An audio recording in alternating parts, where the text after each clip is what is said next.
Magic button. What is that? And the magic We button is are the button live. that we click, and then we're Okay. live. LIVE. Yep. Yep. Awesome.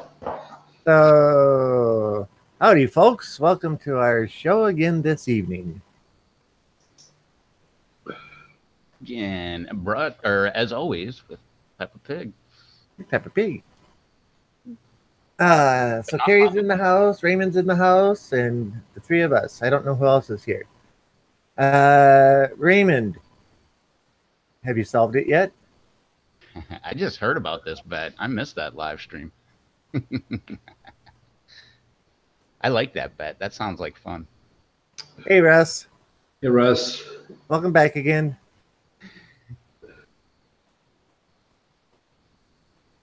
Is the bet still on? Say what? Is the bet still on? I'm waiting for him to either tell me he's solved it or he's working on it or he's going to back out. Yeah. Jay's in the house. Yep.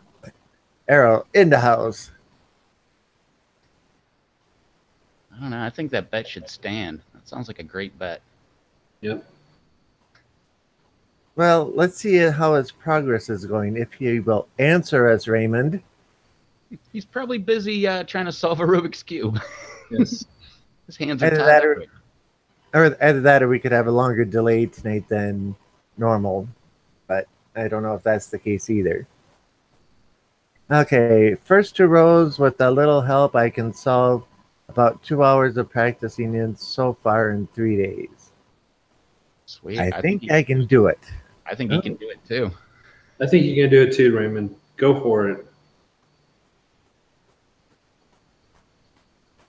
Should be interesting. Oh. So those LED lights are pretty interesting. First time I've had red and blue LED lights. That little grow area where I have one in, it turns the whole room purple. Yeah. Oh, yeah. That's behind Mylar. Oh, yeah, it's pretty cool. It's very weird. My kitchen, above my kitchen window, has one of the LED lights with the red and blue, and it's just like purple in there all the time. It's like a purple nightlight. Yep. I just have purple tubes on the ceiling or where on the wall, wherever it's coming out of the tent when I have whatever opening opened. So. Yeah, I thought about moving them into my grow room, but my grow room you can actually see from outside. That'd be kind of weird. That'd be a purple hue. Well, all 14 of the plants, their leaves have stood up and they're spreading out more.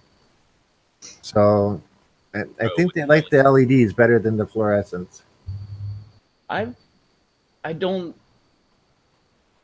Well, I've got an opinion, but I don't think my opinion should dictate what everybody else does, because in my opinion, the older plants do not like the LED lights, but the younger plants love the fluorescent. I don't know. Maybe I have a crappy LED. That's a big factor in there. It was very cheap on Amazon, so that could be one part. Maybe I've got good fluorescent lights. That could be another thing, but I don't know.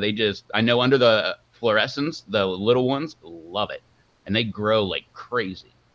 But like I said last week, or the other day, like you take them outside, they grow like crazy, and they're like this big, and you take them outside, and then they grow a foot in like 3 days.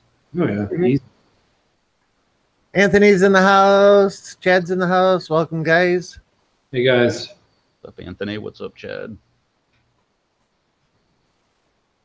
That was a heck of a bid, Anthony. Yeah. So I'd like to say thanks again, man. yeah, thanks. And I'm sending your sauce tomorrow. So I'll be doing that tomorrow. So you can make your mailman very happy next week. Or mad, whichever way you want to look at it. Well, that's true. Well, most people are on spring break, so should be interesting. Oh, they still have that? Yeah, they did here. Start after school today. Yeah, here it was all of this week. Okay. You wonder, why is there so little traffic at 3 o'clock in the afternoon?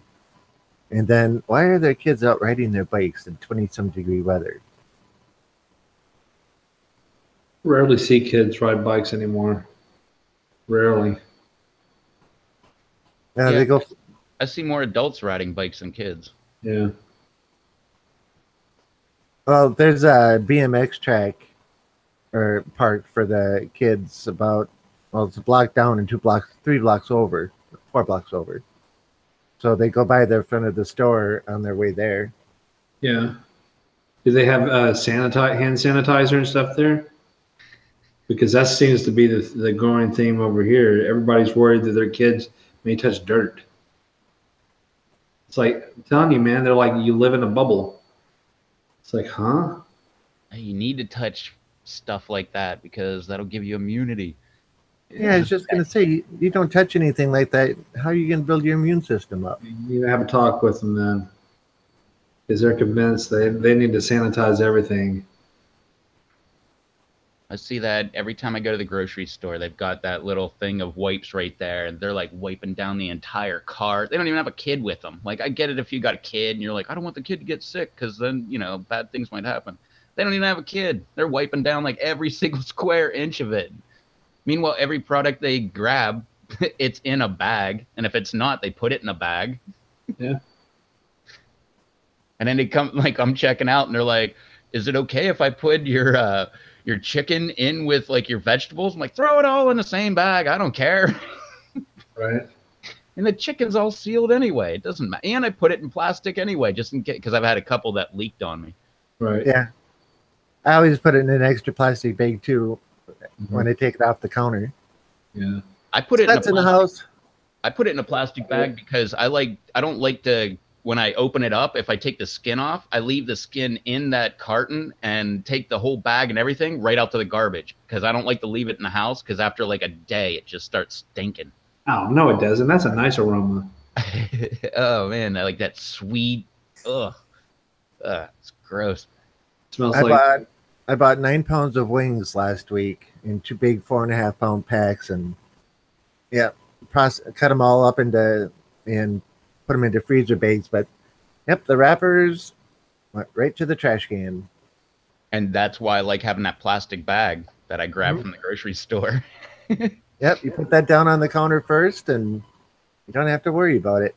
Yeah, I like make sure it's centered, and I just fold the bag around it, do all the thing with my chicken, then pull the bag right back up, take it out to the garbage. Yep.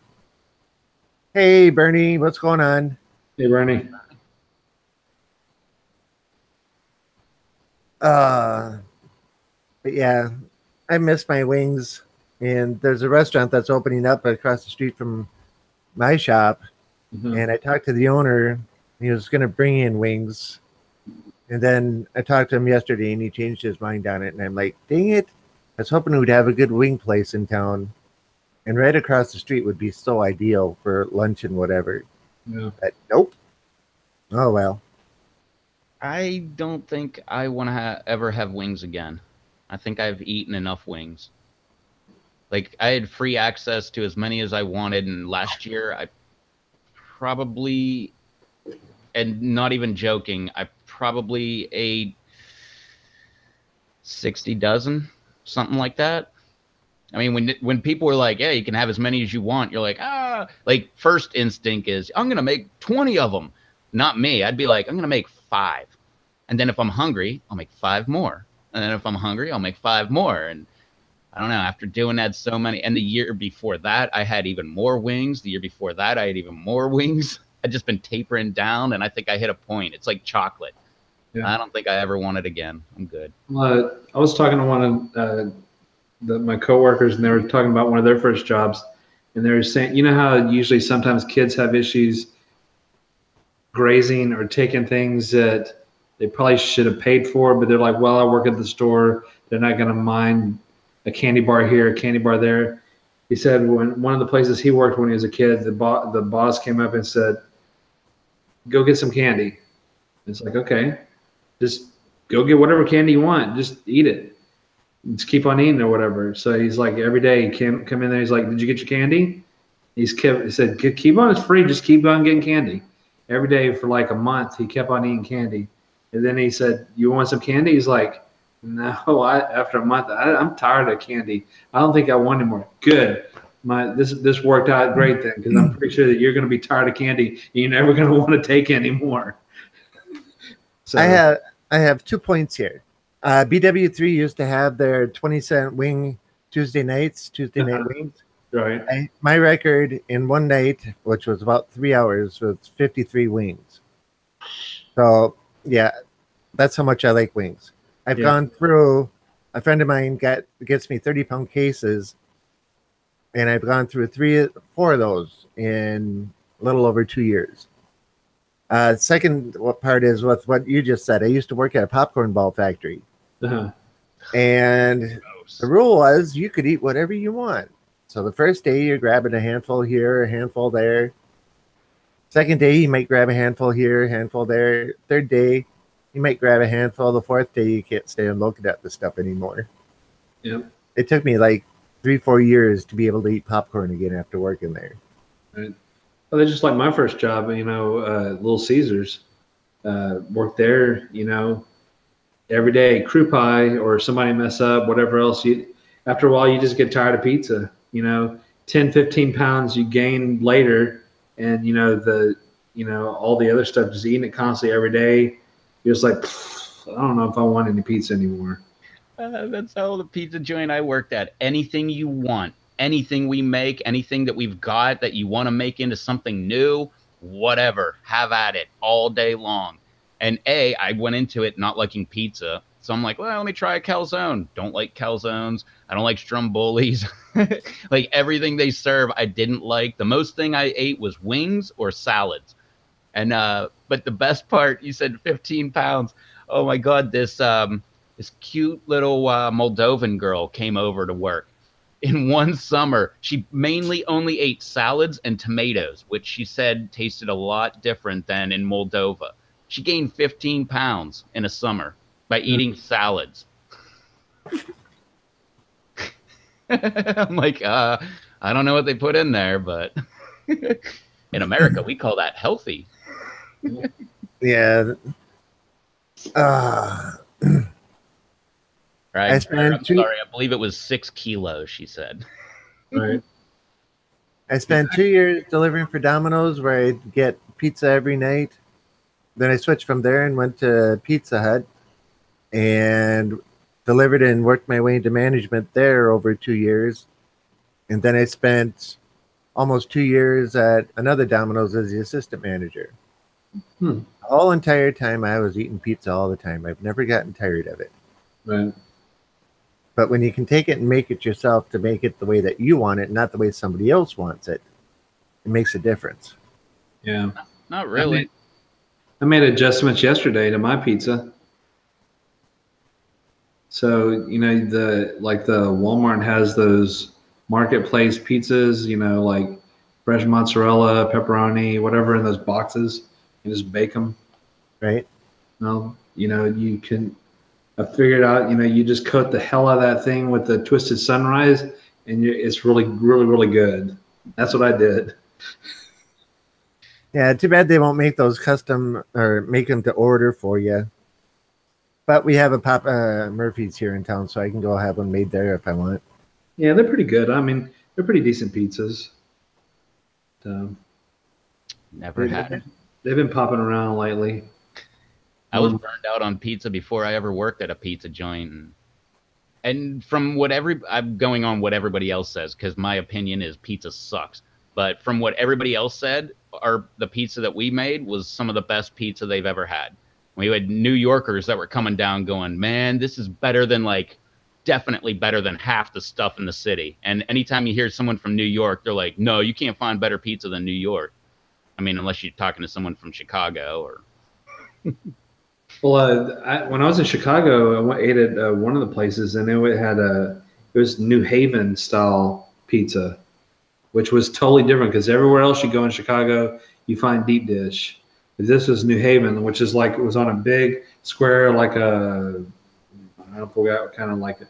Focaccia. How do you say that bread? Oh, Some with the F. Anyway, it was like a real artesian style square pizza that wasn't thick at all, but it was packed at that place. It was really good. Plus, they have a brewery in there too, so that always helped too. So get craft beer. But yeah, it was really good. I got the glass somewhere. I forgot the name of it. But yeah. yeah. Everybody would compliment us on how many toppings that we put on our pizza. Because like you get a pepperoni pizza, there was not one square, or there was not like one, I don't know, square millimeter of pizza that didn't have pepperoni on it. I mean, the pepperoni was all touching each other. We counted, and I believe 125 pieces of pepperoni was the norm on an 18-inch pepperoni pizza. Yep. And then the Supreme pizza, no joke, man. Oh my God, it was about that thick. That's the toppings only, not counting the crust at all. I mean, it was like a good 1 inch. I mean, you pick that 18-inch pizza up and it would weigh, oh, I don't know, a good 8-10 pounds, something like that. I mean, it was heavy. It was so big that we wouldn't double cut it, because if you double cut it, you couldn't actually pick it up. You would have to eat it with a fork. Yeah. Bernie said it's focaccia bread. Yeah, that's similar to that. Focaccia. I guess focaccia. Yeah. Focaccia? Yeah, focaccia. Yeah, that's similar, like that bread style. It was really good though. And then the deep dish, when you go to Chicago, you only need one that's like the personal size, a little bit bigger. That thing said it's like probably like that thick, at least. I mean, it's huge. So it just, I was like, my first real Chicago deep dish pizza, and then it's like, good Lord, this is a thick slice of pizza. I mean, you could tell with the eyes. Don't they put the sauce on top there? Yeah. A lot of different pizza joints do that. Yeah, I've never seen the reasoning behind it. And granted, I can't eat the sauce anyway, but I don't know. It just seems to me it would make for a messy pizza. No, it's so the sauce doesn't seep into the dough. That way you put it on top of the cheese, and it's kind of just lays heavy on the cheese. Whereas if you put it under the cheese, it will seep into the dough, and then the cheese kind of like, glazes over the dough. I thought that too, and I watched a bunch of shows about cooking pizza when I worked at the pizza joint. Nonetheless, it was really good. That makes sense. We should do that. Actually, what's better than that is don't use sauce at all. Use olive oil, and then put the cheese on first and like some garlic, and then put the olive oil over top of it. That's really good. Yeah. I put hot sauce over the top. That's what we called our cheesy bread. It was pretty decent. I ate a couple pieces of that over the few years. So now you know how I eat my pizza. Right, yeah, you don't like tomatoes. Allergic to tomatoes. Rob, with the Frank hot sauce, he puts that on everything. Yep. Pretty much. Either that or some type of powder. Yeah. Or I just have hot pickles with dinner. This jar was full. That's how much I've eaten so far. Bohemian goat. I wish I was a pickle lover, but I'm not. Ah. I remember, I don't think I've ever grown a Bohemian goat. I think I have seeds down. I don't think they popped up though. Well, I have plenty of seeds out of mine, but I haven't grown another one. Well, I take that back. Last year I had, I think it was one Bohemian goat and three MOA Scotch bonnets. But so many people don't know what a tiger's teeth is. I never heard of them before I heard you talking about them. Well, they're a nice, good-sized red elongated pepper. They look like an oversized Ucholokia. Yeah, I saw someone else had that on their list the other day. They were sharing their list, and I saw that tiger's teeth, and I was like, that's what Rob was talking about. I think I heard Brendan Picante talking about that, or whatever his name is now. That Brendan guy. Go check him out. He's on YouTube. Yeah, he's under a different YouTube name. Yeah. I'm subscribed, so it should pop up. I am too, but I'm just saying he's under a different name. Davies. Was it that? Wasn't that it? I think I think it's his last name. Yeah.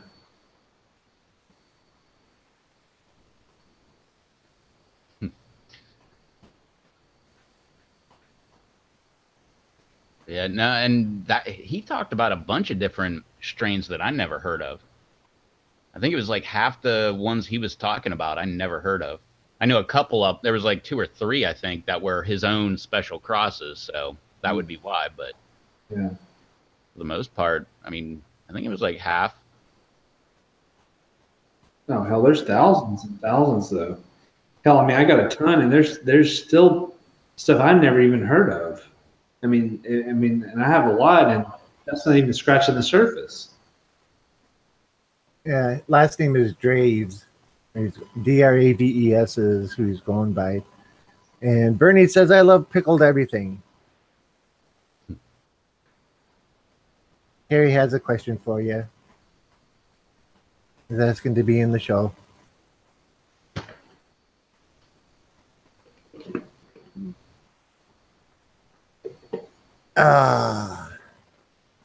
But yeah, we're slowly going through all of the rest of the pickles that we heated up.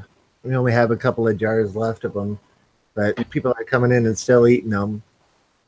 And they got 2 big jars of pickles that I want to do up in the next batches once I start getting peppers again, so I can do the heat levels closer and closer as it's going. And yeah, it should be fun. Julian just showed up. What's up, Hey, Julian? Jillian. Jillian's in the house.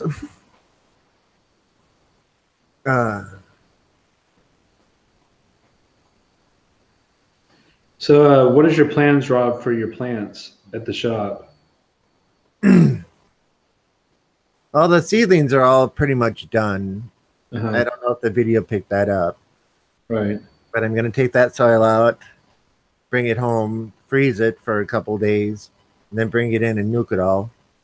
Make sure there's nothing in there, and I'm going to reuse all that soil. The big guys, once it gets warm enough, they're going to be brought home and put out with the rest of them. I don't know how many I'm going to have here, but I'd like to have like 30 or so here.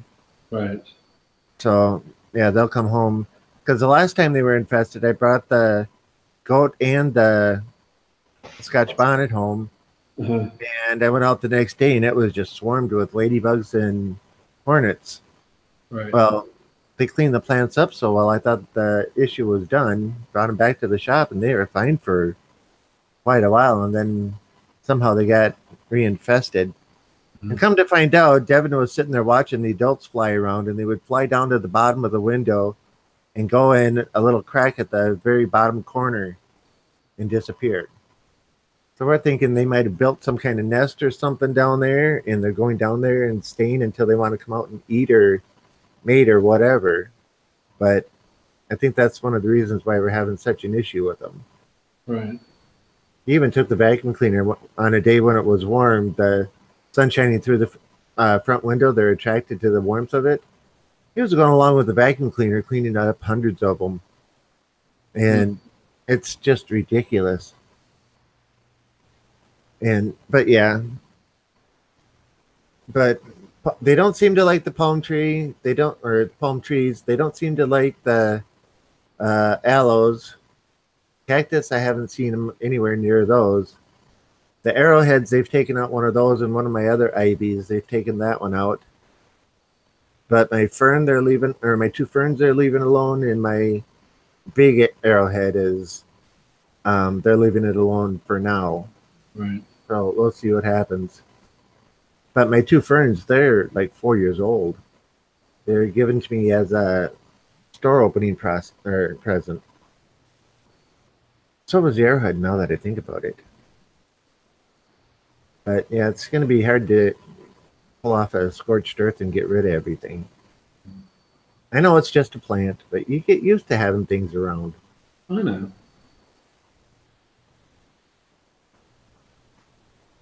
And I'm just thinking how big that scorpion would be if I didn't have to trim it back the 6 times that we trimmed it back. Probably be up close to the ceiling by now. Would be if I could... What? That's, for whatever reason, my YouTube closed on my tablet and I opened it or whatever, and then I guess the delay hit. It was just you replaying what you just said. It's so funny how you can pick up on that every single time. Yeah. Not only that, but it never gets old. I laugh every single time it happens. Whether it's me, whether it's Charles, someone new on the live stream.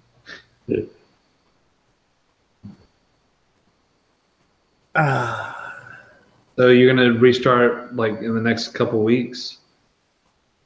I've already restarted. I've got a few down, but I'm still trying to decide what I want to do, and I don't know how much. I found out I have some farmland, but I don't know how much it is or how big I can go, so I don't know how many plants to do there. I think I've got pushing 50, 55, maybe even 65-gallon buckets. Yeah. I could spread those to the backyard, but it's a pain to mow around them. But my 14 ahis that I have, they're all going to go into 5-gallon hydroponics in my dining room. Yeah. So my other 3 LEDs I'm going to hang in there and hopefully grow those into some huge bushes. Yeah. Well, that's like for me. I mean, my whole side of the house is going to be landscaping fabric because I'm not dealing with anything around the fabric pots or anything. It's just going to be the whole thing. And then I still have extra bricks from when they built the house. So I'm just going to put that around the perimeter, and just to make sure, because I mean I need to get them out of the garage anyway. I mean they could have I don't know why they gave me half a pallet of bricks left over. It's not like that somebody's going to run in the house. Well, I guess they could, but I don't know if that's going to do the job or not. So you just gave me a really good idea. I kept saying like people, if they want a fabric pot, they should just go out, get fabric and then stitch them up themselves. Maybe that's what they should use, that the weed barrier cloth. Because that would let air in, but that wouldn't let, any kind of roots out or any other kind of root in. Huh. I don't know why. I just thought of that when you said that. But I wonder what the tensile strength on it is. Would you be able to pick it up with all the dirt in it if it was wet? Well, I mean, if you looked at a couple of videos, well, even Peter Stanley, he uses just like the bags, the actual, they look like a heavy duty trash bag, and that's all he uses with a drip line. Because I mean, then I saw on growyourgreens.com, he went to Florida. His whole side that's not hydroponic or whatever else is all in bags. I mean, he just has literally these plastic bags holding all the peppers. So I mean, I don't know how much that makes a difference in everything, because then I know there's several members on PLC last year used those bags as well, and they look like just a heavy duty trash bag. I've seen a lot of people get like just, I don't know, whatever kind of soil you get in a bag, and they just lay it on its side, like cut an X in the top, open it up, plant their plant right in it, and let their plant grow in that bag the entire season. I've seen that a lot. Yeah. I've seen that a couple times too. Let me catch up with the chat here. Julian says, I lost a couple of Majesty palms this winter because I didn't have the time to get them ready for winter. That sucks. That's where are you at? And Julian. Aren't you by Russ? Anthony says, man, this pest war is real. I have not gone through what you guys have. Maybe small pest issues here and there, but I don't like overwintering plants that were outside.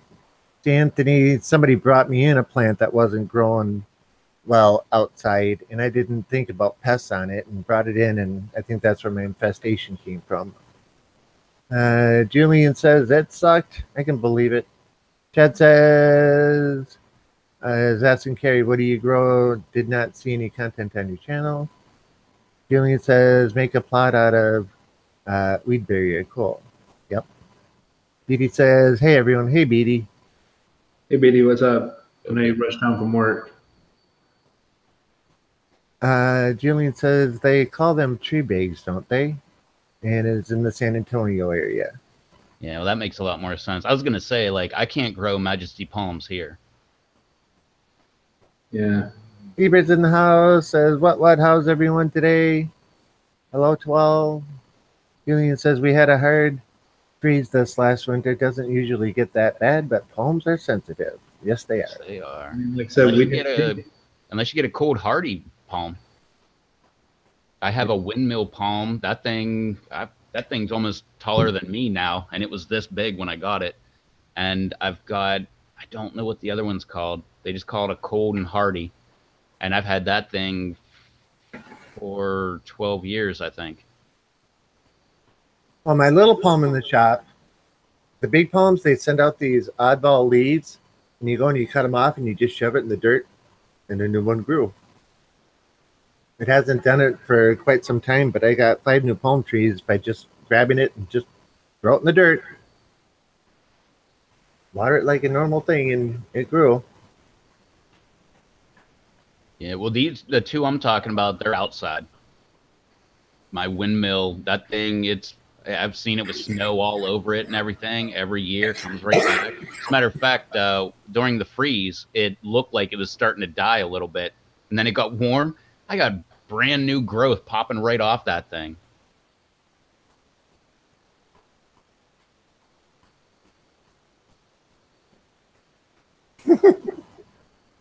Ever's saying, hi, Mr. Everybody. Doesn't include the 3 of us, mind you, but yeah. Julian says the neighbor has a short, fat palm out front. Looks like a bromelade. Yeah. I'm not sure which kind that is, but that might be the kind that I have. It's short and fat. Scott says, I've been watching the stream in the greenhouse, transplanting some plants. Cool. Awesome. Oh, Raymond is still out there. He's just not talking much. Yeah. Working on the Rubik's Cube. I'm waiting. No, I'm just saying. He's working on the Rubik's Cube. I thought about growing pineapples, but they take so long to fruit, and you get what, 1 or 2 or 3 fruits per year off of one plant? Yeah. I think you get 1, but it takes like 4 years before you get the first one. Yeah. I thought about it for a while too, and then I was like, I don't really even eat pineapple, and if I'm going to, I'm just going to the store and buying it. Yeah. They look cool, but... Eva says, good, Raymond, got my twisted sunrise today. Ooh. Oh, I can. I know he was munching down on some pozole with Batman's Crimson, what was it, Suave Papaya. He shared some pictures of those yesterday. I was like, dang, that pozole looks good. Anyway, I was also looking to see that the majority of this chat is all from Texas. We love Texas, that's why. You mean the Republic of Texas? Well, you know, whatever you'd like to call us. I love Texas. I've only been there a couple times, but... I've driven through 8 times now. I've only driven through the top panhandle once. Or twice. Yeah. Raymond says, I'm actually working on it while listening, trying to memorize those terms. Eva says, yeah, it was. Uh-oh, Derek's in the house. What's up, everyone? He says. So So Derek, About time you show up. Haha, joke. he's getting the kid to sleep. Oh yeah, I forgot about that. he's tending to the plants. Yeah, that too.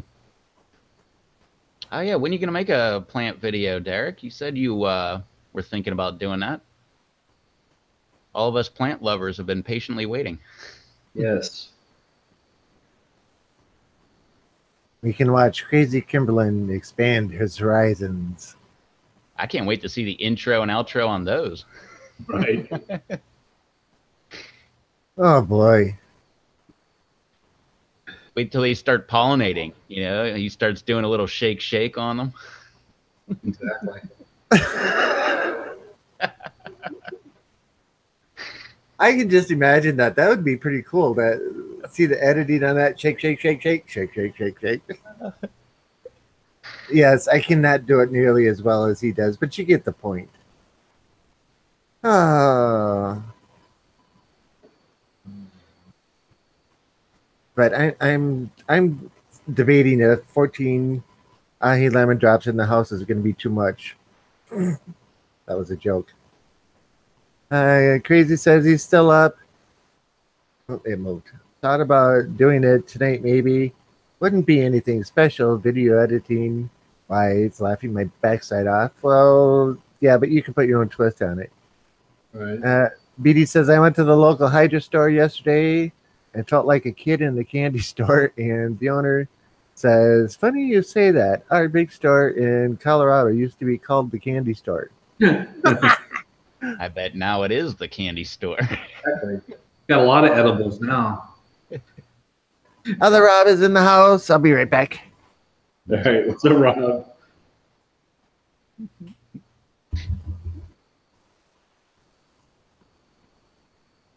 The good old hydro store.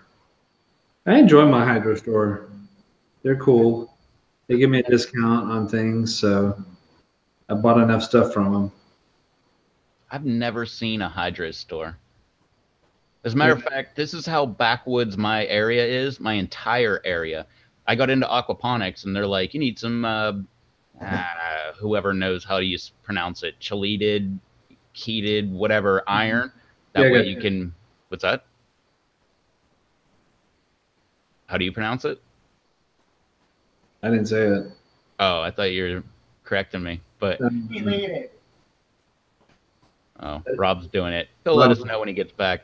But whatever that iron's called, I went to all the greenhouses around here, and I'm like, I need this iron. All they got me was, what was it, ironite. I'm like, yeah, I don't think that's like some chemical. I don't think I'm supposed to be putting that in for fish. And they're like, well, why would there be fish? I'm like, I already explained. I'm doing aquaponics, and they're like, oh, well, it's fine with hydroponics. I'm like, no, I just said aquaponics, not hydroponics. Right. They're like, what's that? I'm like, the same thing I described to you with fish and the water, and you know, the water feeds the plants. Yeah, That's how- we probably have a dozen or so around town. Yeah, I've never seen a hydro store. Like, we don't even have like good gardening stores. We have like the box store, and we've got local greenhouses. And the greenhouses, you go there and they'll give you plants. They don't really give you anything to grow the plants with unless you want to buy like mulch or whatever. Yeah. It's always cool because, I mean, my hydro store grows my peppers. I mean, I gave it to them, but they're like, you go and you see all these pepper plants or whatever, and customers just take peppers because I took them all the plants because I'm like, well, I know how to get rid of some of the plants, and they'll grow them because they got all the resources. They got whatever they want at the store, so they'll grow it out like hell with it, and just put it in front of the store or whatever in the summer or whatever, and have peppers there, and people want pepper, just pick it. And Derek said I was gonna put cam on the plants and talk. Thought maybe a 2-minute video. That works. Yeah. That's all I do. Just me behind the camera talking to the plants. Exactly. Empress said I'll take you to the candy shop.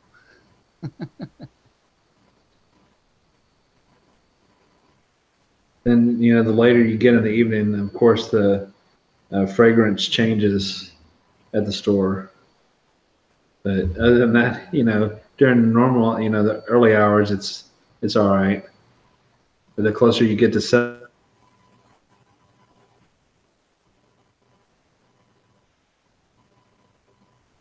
That's Oh, a that was strange. that's a first. Rob froze. No, you froze. We No, all froze. You froze first. But It- Rev and I were both looking around at the screen like, what happened? yeah, I was staring at my router and my modem like, wait, is this me? Uh, but most people pronounce it chelated or chelated. The doctor said chelated to me one time, so I'm going by that one for the iron. I get what the way it looks like it's pronounced, and I just say chelated. Yeah. Yeah, chelated or chelated. Let's see here. I was gonna put the cam on the plants and talk. Haha. Thought maybe 2-minute vid. Oh, that would be good, Derek. Ebert says, "I'll take you to the candy shop." Petey says it was expensive there, though. Well, yeah. And let's see. Scott says must be nice to have a hydro store. Yeah, the nearest hydro store to me is about 80 miles north of here, up in the cities. Other Rob says, "Hey Scott." Anthony says, "Yeah, Scott, it is pretty cool. We have several here in the DFW, so Dallas Fort Worth area." Julian says, "Haha, ironite in the fish tank." Yeah, that probably wouldn't be too good. Chad says, "My family doesn't believe peppers are all I am growing either." Oh, I get that all the time.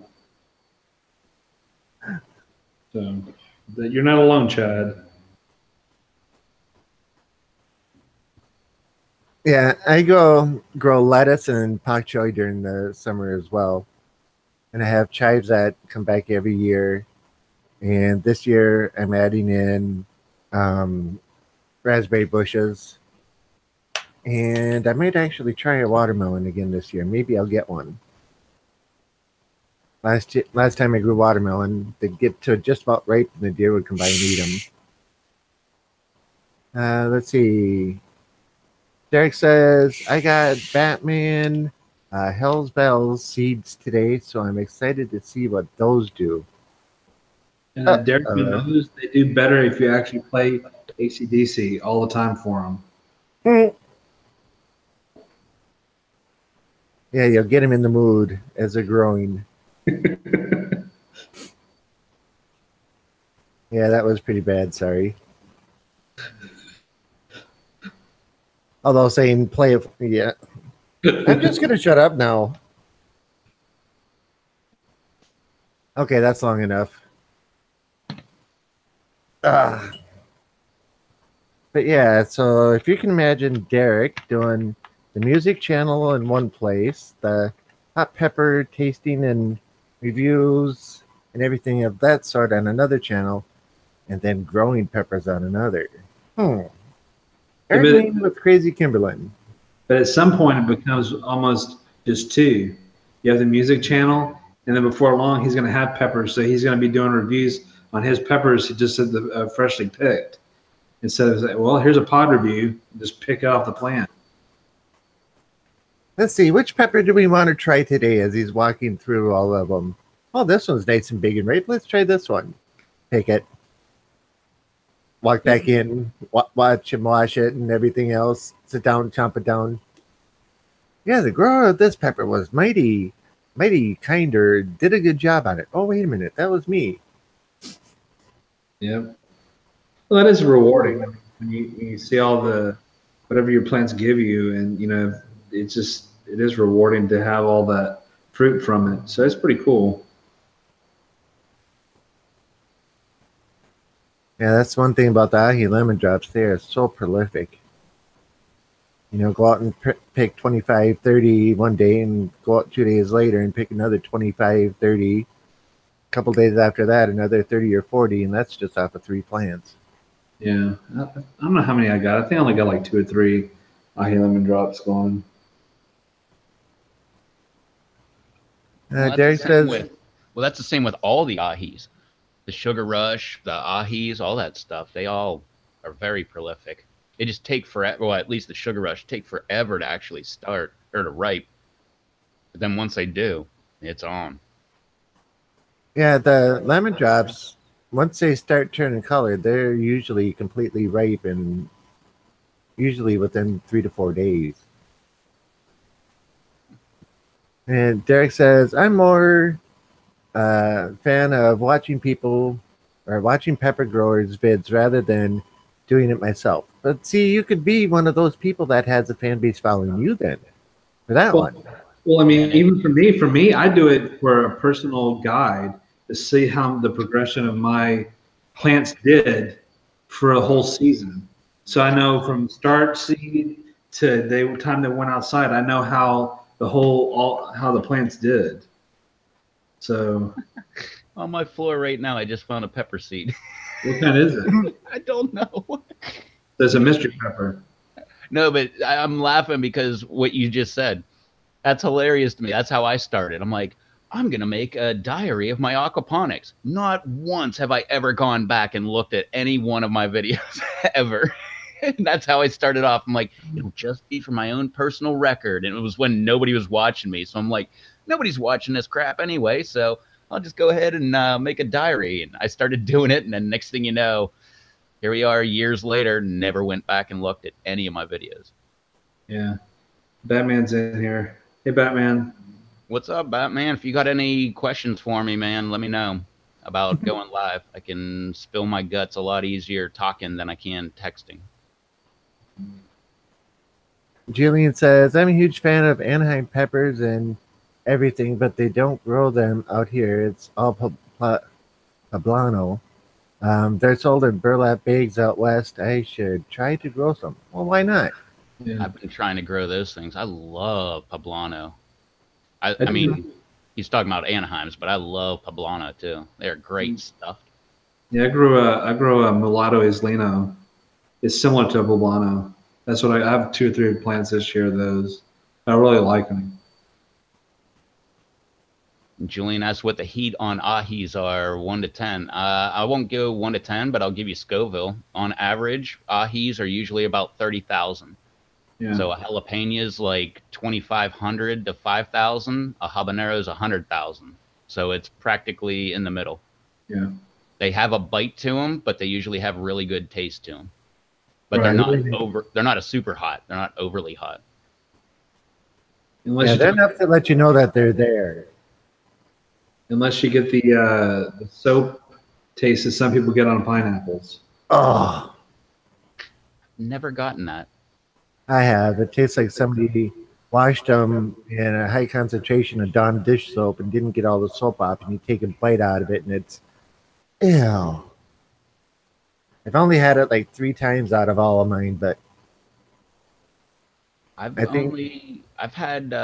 grew ahi pineapple, and I got ahi pineapple from Aaron Hernandez, and both of those, nope, they taste great. And not only that, but the ones I grew, my cousin ate one. He can't handle a jalapeno. And I was like, here, I'll just cut you a little tiny piece of the tip.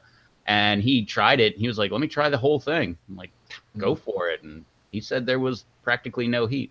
Although he was also living with me for a few years a few months by that point. So, Yeah. BD says, man, I had some Hatch chili ranch last night on my salad. It was so good with a nice, enjoyable heat. Cool. I like hatch green chilies. What's up, Joe? Never had one. All right, Joe's in the house. Chad says, got my first buds today. nice. Are the plants big enough to have the fruits come now? Snip. Sure. Snip. I say it's fine. Snip. I used to pick them all off, and I don't do that anymore. I just Don't let look them do like their that. thing. I see a cluster, I just chop the whole thing off. I'm serious. I don't play around. If they're small, I'll come because they're going outside anyway. I don't want to waste all that time in the inside doing that crap. So I just chop it. It's fine. They'll grow, have more growth on them somewhere.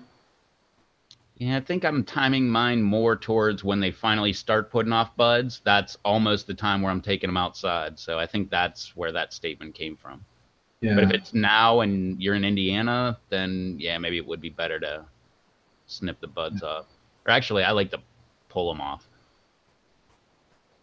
They're so tiny. I don't know how you get a pair of shears in there. Micro shears.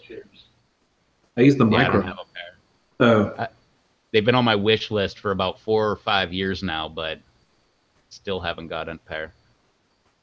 Go get a fingernail kit with the mini scissors in them. They work really well. A what kit?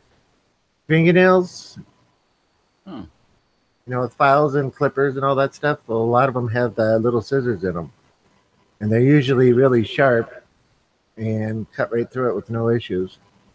I actually have a wire cutter that is designed for cutting jewelry that I use for cutting mine because it's got a nice thick blade on it and it's sharp points on it. Shears right through them. Very little damage. Or with the scissors, you cut it and it kind of, the two blades running across each other can cause extra damage where these come down, you know, just blade to blade and it chops them right off. Walmart, $3. oh, dang. The ones I want that are micro, they're in the garden center at my local box store, and they're like $20. I can never justify because I'm always like, well, I'm not going to pay and buy a couple of these plants that are like $3, but yet I'm looking at $20 shears. I don't think mine were that much. I got mine at the hydro store, but I forgot how much I paid for them. Should probably look on Amazon. Yeah, They're $20 at the local box store. They're probably like $4.99 on Amazon. yeah, could be.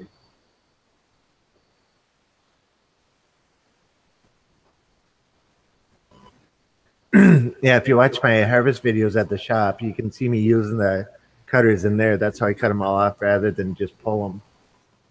I find if I just take and pull that, oh, Appreciate you that, have a little Russ. message. Awesome. Thanks. Yeah, Russ. Yeah, Rev, I think I talked over you when you said that. No, I was just saying appreciate that, Russ. Hey, sorry. Hey, all sorry dealing with a 2 and 4-year-old. Well, that can always be fun. Sometimes. Can be fun. Yeah, that can always be fun. I've always had fun doing that, but I don't know. They laugh at anything. That's why I always have a good time with them. Make a funny face, teach them new words, you know. Was that going to make the parents upset? Oh, yeah. Well, I mean, it's not that big of a deal. Like, you play with them for a little bit and then give them back. Here you go. Good luck with that new word.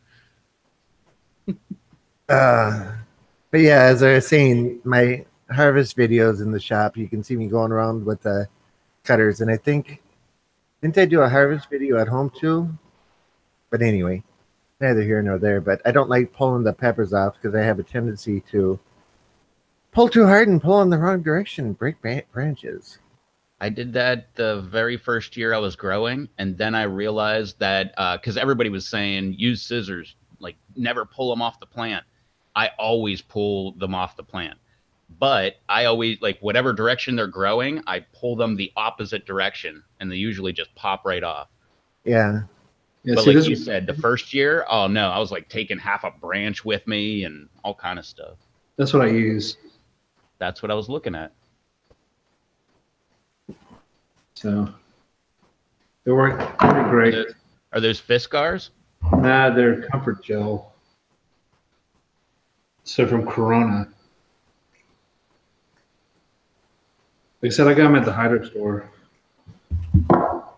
Yeah, the Well, ones I was looking at were Fiskars, which was my first red flag. I was like, okay, well, that's like top of the line shears, so maybe I need to be looking somewhere else for, something cheaper. well, if we're gonna do show and tell, these are the little clippers that I was talking about that I use for peppers. Oh, I have one cool. at the shop and one here. But there's such a small blade and it cuts right through. And you can't really see, but yeah, that gets right around the Yeah, you can stem. tell. Just chip what? Yeah, you could tell though, definitely. They're very small. Yeah. So you can see my finger there, maybe. But the blades are angled in for cutting wires. And then for cutting the pak choi up, I got these. Okay. I went a little overboard with these. These are titanium bladed. Yeah, I went a little overboard with those. But they cut right through the pak choi and the lettuce like nothing. Just makes it so much easier. I don't like ripping the leaves off the lettuce either. I'd rather cut it straight off. Derek says, I use a samurai sword for mine. That's a little bigger than Rob's shears. Yeah, a little bit, yeah. Jillian says, just hanging out, new here. Yaya invited me. Missed your stream the other day. Oh, should we say shame on you? No. Nah, he was here on Wednesday. Yeah. Yeah. Crazy's laughing his backside off. Julian says, when they're small, can you twist them off? Yeah. Or wait, are you talking about buds or are you talking about pods? Because if you're talking about buds, usually if you grab them and do anything with them, they just fall right off. Yeah. Oh, Rev, they're $12 on Amazon. Nice. That's That's closer. what I kind of have for $12. Yeah, when it comes to peppers, like Rev said, you take it and bend it against where it's folding over, and they usually snap right off. But I have a tendency to bend and pull at the same time and break them. Yeah. So, yeah, and if you support where the branch is and then pull the pod the opposite way, that also tends to help. Which I'm just thinking in my mind, like subconsciously, I do that. I put my thumb on the plant and then use my other 4 fingers to pull the pod the opposite way, and it usually just pops right off. yeah, because normally I'm walking along with a bowl, and I'll find the pepper, put the bowl under it, and use a clipper, clip it, shears it right off, falls right in the bowl. That way I don't have to worry about it. I do the same thing. Derek says, yeah, my favorite male mud. And Jillian says, missed Batman stream. So did I. I did too. Yeah, I was sitting there watching. I think I kept watching until like 40 minutes before I finally gave in. Well, he was talking to us, but just no sound for 4 minutes and 31 seconds. Yep. He'll get it next week, I guarantee you. Bat and Bear Show, Thursday night, 10 p.m. Eastern. They're going to have it down, I guarantee you. If they don't have it down by then, don't complain to me. Just text Batman or Aaron. Well, I'm sure they know what the issues are now and know how to fix them.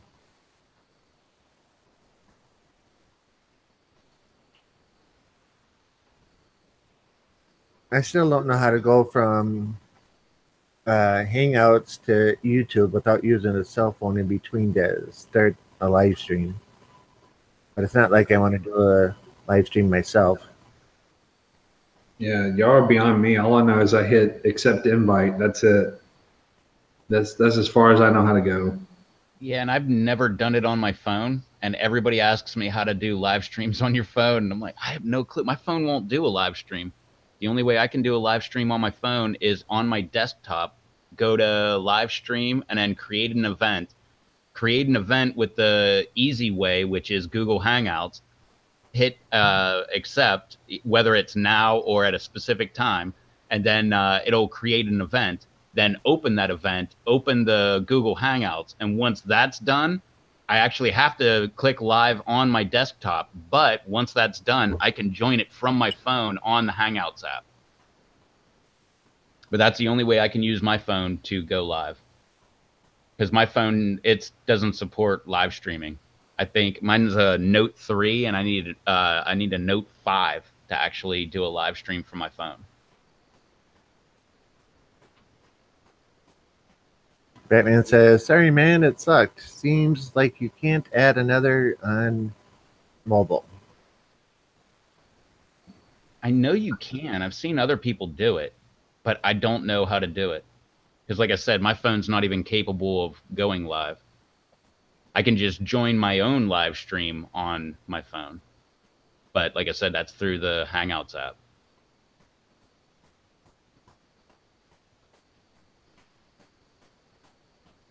I don't know. Which is okay if you have a desktop, even if it's not, or a desktop, a laptop, whatever, like a computer, because you can always do that. Like say it's in the basement, you could do that, make it live, and then actually join it from your phone and on Hangouts and go live that way. Just mute the camera and the microphone on your desktop, keep it on your phone, and it should work. Brando says, "My Note 3 was able to go live." Cool. I don't know. I tried to look that up for a long time because they said you couldn't go live on your phone until you hit 1,000 subscribers. I never even looked into it until I hit 1,000 subscribers. And ever since then, I went through trying to figure out how to do it. And everybody told me you can't do it. The best advice I got was if you download, what is it? YouTube Gaming, I believe it is. You can go live. Yeah, YouTube Gaming. There's an option on there where I can go live. When I click it, it tells me my phone is not capable of actually going live. So I have no clue. But I know if I go on the YouTube app on my phone, there is no option whatsoever to go live. Like if I go to my creator page, there isn't even a spot for live streaming.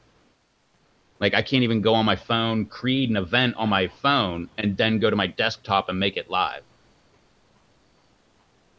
So. Batman says, "I got an S7. I can go live right from here, but does not let me add Aaron." I believe, I don't know. I'm speculating because, like I said, I don't know about mobile, but I believe maybe you're going live on YouTube and not live on Hangouts through YouTube. Because I know with my desktop, that's how I have people on here, is I have it, well, like I said, I schedule an event, and when I do that, it says, which one do you want to do? You want to go live through YouTube, or you want to go live through Google Hangouts? And I make sure I say I want it live through Google Hangouts. And then whenever I go live, or when I have the Hangouts window open, at the very top, there's a plus, and you just click, and then you just click the add a person thing at the very top. Okay. Or invite people. The gaming app is a mirror to your screen, live stream what you're playing. Yeah, well, mine won't even let me do that. I tried, and it told me, nope, sorry, your phone isn't good enough. Julian says, "Russ went live with 74 subscribers. But was he by himself, or did he add somebody else in?" Well, no, it used to be you needed 10,000 subscribers to go live on your phone. And then last summer, they just changed it to, okay, you don't need 10,000. Now you only need 1,000. I don't know where it's at from there, but that was the last I heard. Brando says, "Hangouts on air is separate from YouTube Live." Yeah, but you can go live on YouTube through Hangouts. And by going live through Hangouts, that's how you actually get other people invited to your live stream. It's what I'm guessing anyway, because I know when I went live the other way, there was no way, when I went live on YouTube alone, there was no way to add people to the live chat. whenever I figured out how they changed it and you can go live on YouTube by using Hangouts, then it's right there at the top of the screen. Add person, bang, works. And that's every single one of my live streams that you've seen since last October. They've all been through using Hangouts. I mean, it's using Hangouts, but the Hangouts is live on YouTube. So it's like we're doing a Hangouts, on air kind of thing, but we're streaming through YouTube. Otherwise, you got to set it all up and everything, and that's what I wasn't good at. Because there's all these different settings you got to set up. You got to have the OBS and different streaming services and stuff. Well, Hangouts acts as the OBS streaming service instead. So that man says, I only have 227 subs. I went live with phone or only phone. So they might have changed it. I don't know. Like I said, it was 10,000 last year. They changed it to 1,000. So maybe they changed it again.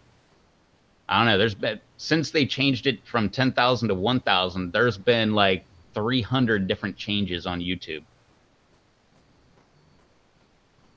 Julian says solo. Okay, yeah, it's different, I guess. Brando says it's more catered towards computers rather than mobile. Yep. So yeah, if you want to have a group discussion, it's got to be computer. If you want to do something from the park, you can do it on your phone, but you can't have like a discussion from the park. Which, by the way, just as a general sense for everybody, I feel like everybody should know this by now. But like even using Facebook, not even Facebook Live, but just Facebook and Twitter and everybody that's like, oh, look at this. I'm like 5 states away from my house, and look at this cool thing I see. Don't do that. That is just begging for your house to get broken into. Yep. Like that. I mean, that's one reason I never really cared about my phone doing live streaming, because I'm never going to be out somewhere and live stream something, because that's just saying, hey, I'm not at my house. Why don't you go rob me blind? Because, all you got to do is get past a big bad pit bull. But I see that all the time. Like, go on vacation with my parents, and they're like, look at this cool thing. I'm going to post it on Facebook. I'm like, what the? Why, man? Like, you're the people that told me not to ever do stupid things like that. Like, oh, I only have like 5,000 people that follow me on Facebook. Only 5,000? Yeah. Like, oh yeah, not one of them will ever want to rob you, guaranteed.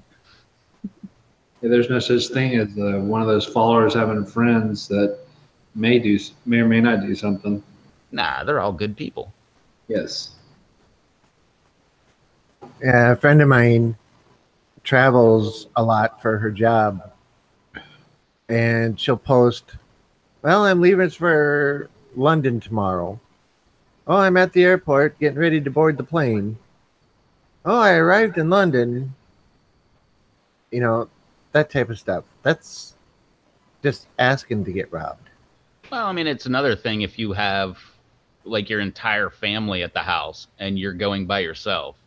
That's right. One thing. But, if it's me and the entire family are now in Disney World, that's like 8 states away. Well, you got a few days. Do what you want with their house.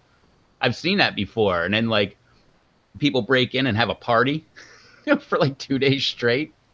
The people get home and there's like $10,000 worth of damage to their house.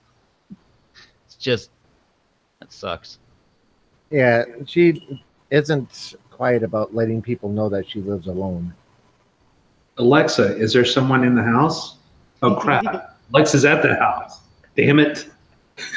I guess that's where one of those, I don't know, whatever that doorbell thing where you ring the doorbell and it comes up on your phone. Yeah. That's where one of those comes in handy, I guess. Or a security system that streams to a cloud. Right. But even that, then you get home, everything's broken or stolen, and then you have to go through all that pain. Like, hey, cops, here's the footage. Go find these people. Maybe I'll get my money back, or maybe I won't. Whatever gave him the idea that you may not be in the home? I guess, officer, I posted on Facebook that me and the family were at Disney World. Yeah, you shouldn't do that. Okay. I don't know. I just Let try it to know. help people out with stuff like that because that's one thing I refuse to do. I went to Disney World. I took a bunch of pictures. I didn't post them till I got home.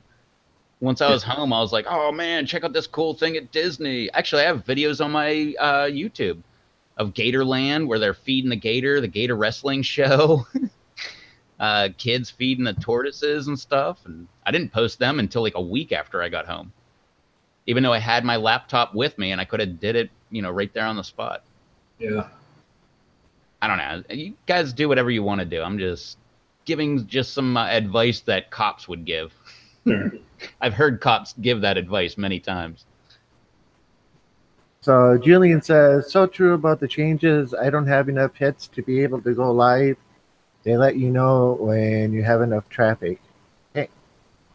Brando says, live streaming can be done from computers and mobile devices, but to invite multiple users to the stream, it's better to use computers. Yep. Batman says, Julian, really? That's now? Maybe my stats are restricting me from adding someone. So, Batman, do you have a computer, a laptop, or a desktop that you can do this from? Yeah, because as long as you can go live, you can live stream an event using Google Hangouts, and then you could add people. Yeah, I'm sure if you can go live, you can go live with multiple people. Yeah, as long as they're coming in through Hangouts. Yeah. I tell you, these pickles are really good. And again, and what are we at? It's 10:30, so I don't know. What would that be? How many minutes were we late? So like an hour and 15 minutes into the live, or what? No, an hour and 30 minutes into the no, hour and 15 into the live stream.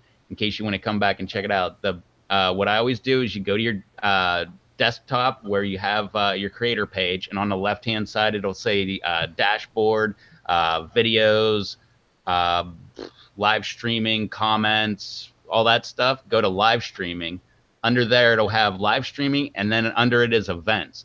Click on events and it'll say you have no events scheduled. Do you want to schedule one? You say yes. And whenever it comes up, you'll see on the right hand side there'll be two different options. It'll be the easy way or the custom way. The custom way is for YouTube, and then you have to customize it yourself using your own streaming service. The easy way is Google Hangouts. If you just go there, you can make it for right now or whenever, schedule that event, and once that event pops up, you can just click Start Hangouts Now, and when that pops up, you're pretty much there.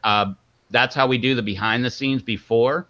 You can add people on the Google Hangouts, and then there's a broadcast button at the bottom. So whenever you're ready to go live, you can actually click the broadcast button. So you can talk behind the scenes before you go live, and then click the Go Live button, and then you're actually live.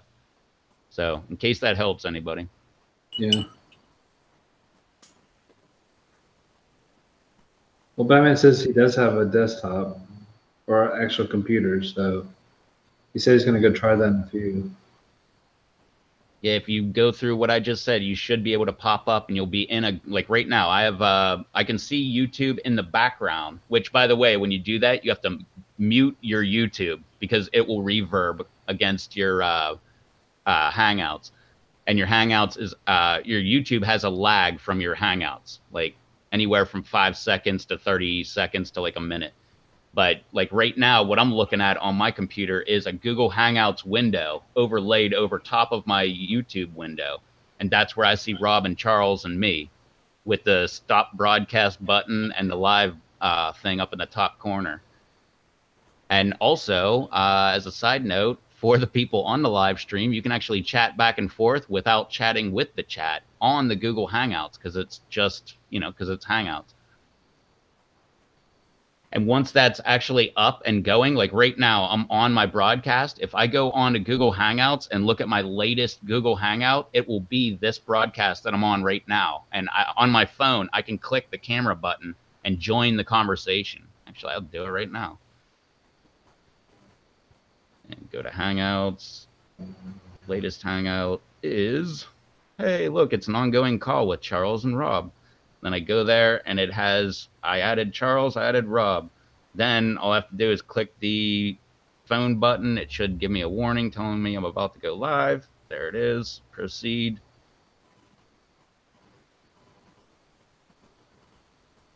There's his picture. And mute my, there. And there's my actual phone right there. I muted the microphone so it doesn't reverb, but that's my phone on Hangouts with the live stream right now, which usually Hangouts will screw up when you add people. Usually what I'll do is I'll go on, add myself on my phone, and then I will add people on my phone instead of the computer, because the computer Hangouts usually screws up. And then you hang up and people freak out because they think the call has ended. I hope that helps anybody. Yeah, hopefully. Julian says, yeah, my buddy Russ just posted his first stream a little while back. He got a lot of hits on one video and got notified he could stream now. I wonder how many, because my Bottle Shaker video is up to like 14,000 views on it now. Yeah, Julian says, yeah, I can't speak from firsthand experience. And Batman says, cool, thanks, Rev. Yeah, hope it helped any. Yeah. I know when I first live streamed a year or two ago, something like that, it was really confusing. I had to get a live streaming service so that YouTube would just make it live, but I'd be live streaming through a different service. This was well before they had Hangouts attached to it. But now that they've got Google Hangouts attached to it, it's so much simpler now. I mean, I assume that's why they call it the easy way, or, you know, easy versus custom. Yay. Oh, that pickle juice was hot. Or warm, anyway.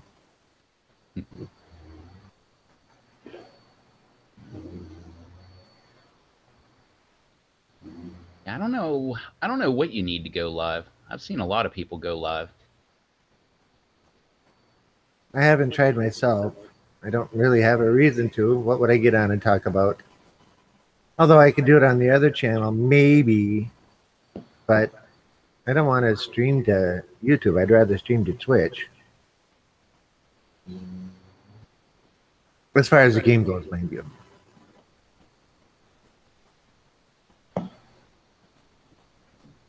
Freaky Geek just came in. What's so freaky? Freaky's in the house. Took you long enough. Haha, joke. You know, we're an hour and a half in almost, and you just show. No. I'm sorry. I'm kidding. Oh, just got here, and I got to be right back. Sure. Come in, say hello, then take off. Well, it's cool you were here. Yeah. Yeah. See you later, man. Oh, no. Is that the affected puppy? Yeah, I took the cone of shame off him,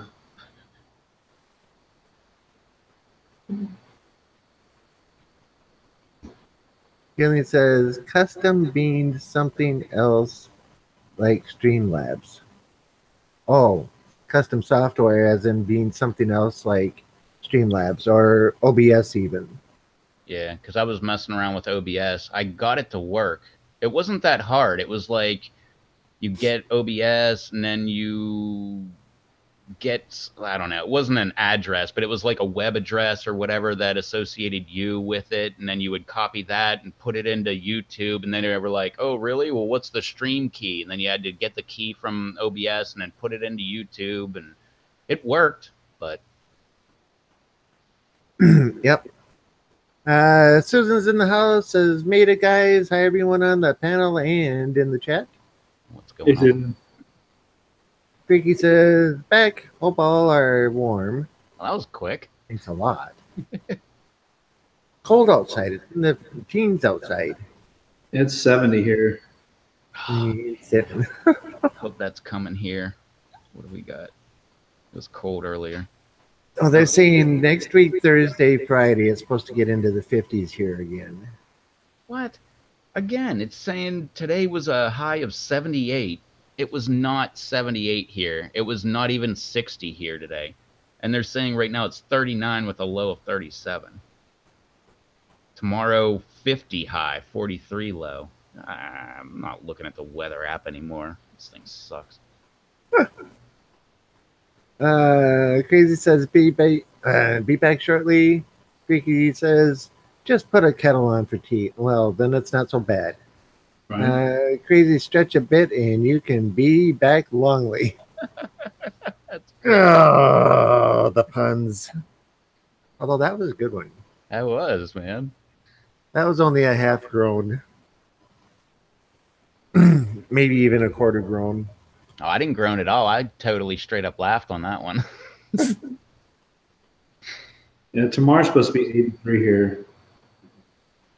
Man, it better be coming this way. I don't even want to look at my weather app because I saw like low of like 40, 38, 40, something like that. But the highs were like 50, 48, 52. Like that seemed to be about the high. So I'm just going to ignore that and say that I'm going with Charles's weather. It should be 80 in like 2 days. Yeah, so it's like we're 83 tomorrow, 71, 63, 68 for about 3 days, then like 76 and back to 80. Lows in the mid 40s, then most of the rest of the days is like 60 for lows. So that's fine with me. I can handle that. You don't want to hear mine. No, that's why I live in the South, sir. Yeah, if we listen to yours, it'd be like a horror story. It's going to give me nightmares after 11 o'clock tonight. I'm like, damn, I don't need that. Yeah, it was a high of like 23 today. Whoa. We hit that once. Yeah, as a low. No, well, yeah, maybe it was a low. But don't worry. I'm pretty sure we got hundreds of coming in the next 2 months. I can't wait. I want weather so hot that the pods fall off my peppers. That happens a lot, sir. It's saying right now it's 26 degrees, feels like 19. And let's see. So high temperatures are going to be 35, 33, 33, 31, 36. Yes, that's just a horror story to like me and Charles. Like that should be the lowest it ever gets where we are. Ever. Yeah. And then next Thursday it starts warming up for a couple days, so it'll get up to 47, then 53, 46, 41, 40, 42, 43, 44, 42.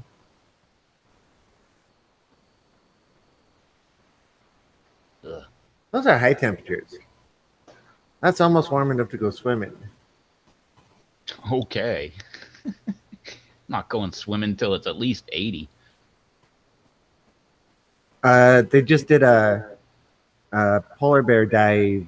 I think it was on Mille Lacs Lake. Like 300 people doing the polar bear dip. And by you nodding, you know what that is. Oh, I've done it. I did it in Pennsylvania in the mountains in the middle of the summer. In the mountains, it was like, I don't know, 50 degrees in the morning, something like that. You get up at like 5 in the morning and you run like, I don't know, 3-4 miles. And then you come back to the public pool and jump in, and there's steam coming off the pool, but the pool is not much warmer than 50 degrees. I mean, it's nothing like what you're talking about, but that's close enough. You jump in and your breath gets taken away and you tense up and like freeze and everything, and you think you're going to die.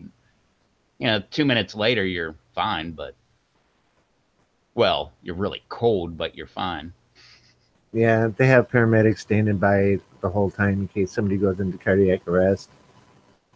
So let's catch up on the chat. Freaky says, Susan, does the week truly ever end? Julian says, heck yeah, looking forward to a week off. I just started vacation. Cool. Freaky says, good times ahead, Julian. And Susan says, haha, I guess not. Julian then says, Stephen King weather. And Freaky says, I hope he never forecasts the weather ever. Freaky says, that might be always right. Anthony's saying, hi, Susan. And she's saying hi back. Ha, swimming in the 30s? No way. Well, the thing with the polar bear thing, yeah. You jump into ice that or water that was covered in ice, so there's ice chunks in it. So you're jumping into ice water. Stay in, get completely wet, and jump out. And there's no way I would do it.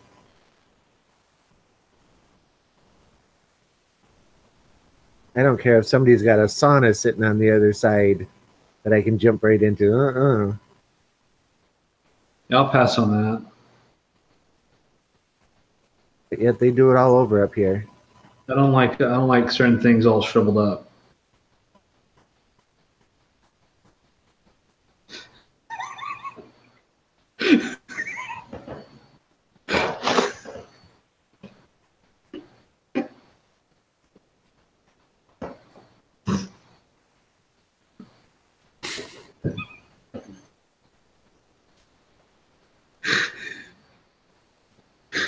Moving on. Freaky says, Julian, I'm sure they swam back in the 30s. In the 1930s. Yeah. Swimming in the 30s. No way. Yeah, I can. But I forget what the group is called. They had a little club, and they would go to this clubhouse place that had a huge sauna. So they'd go from 120, 130, 140 degree high humidity sauna, run out the door, down the docks, jump in the ice cold water, turn around, climb back up the dock, and run back and get back in the sauna. And they say that when they're in there and they're warm enough, it takes so long for the heat to dissipate out of the body that jumping into the water and jumping right back out again and running, your body doesn't have enough time to cool off before you hit the warm air again. They say it's really stimulating and it's supposed to be good for the heart and that kind of stuff, but I wouldn't do that either. Yeah, I'll pass on that one. I could find other exercises that are good for the heart. Yeah.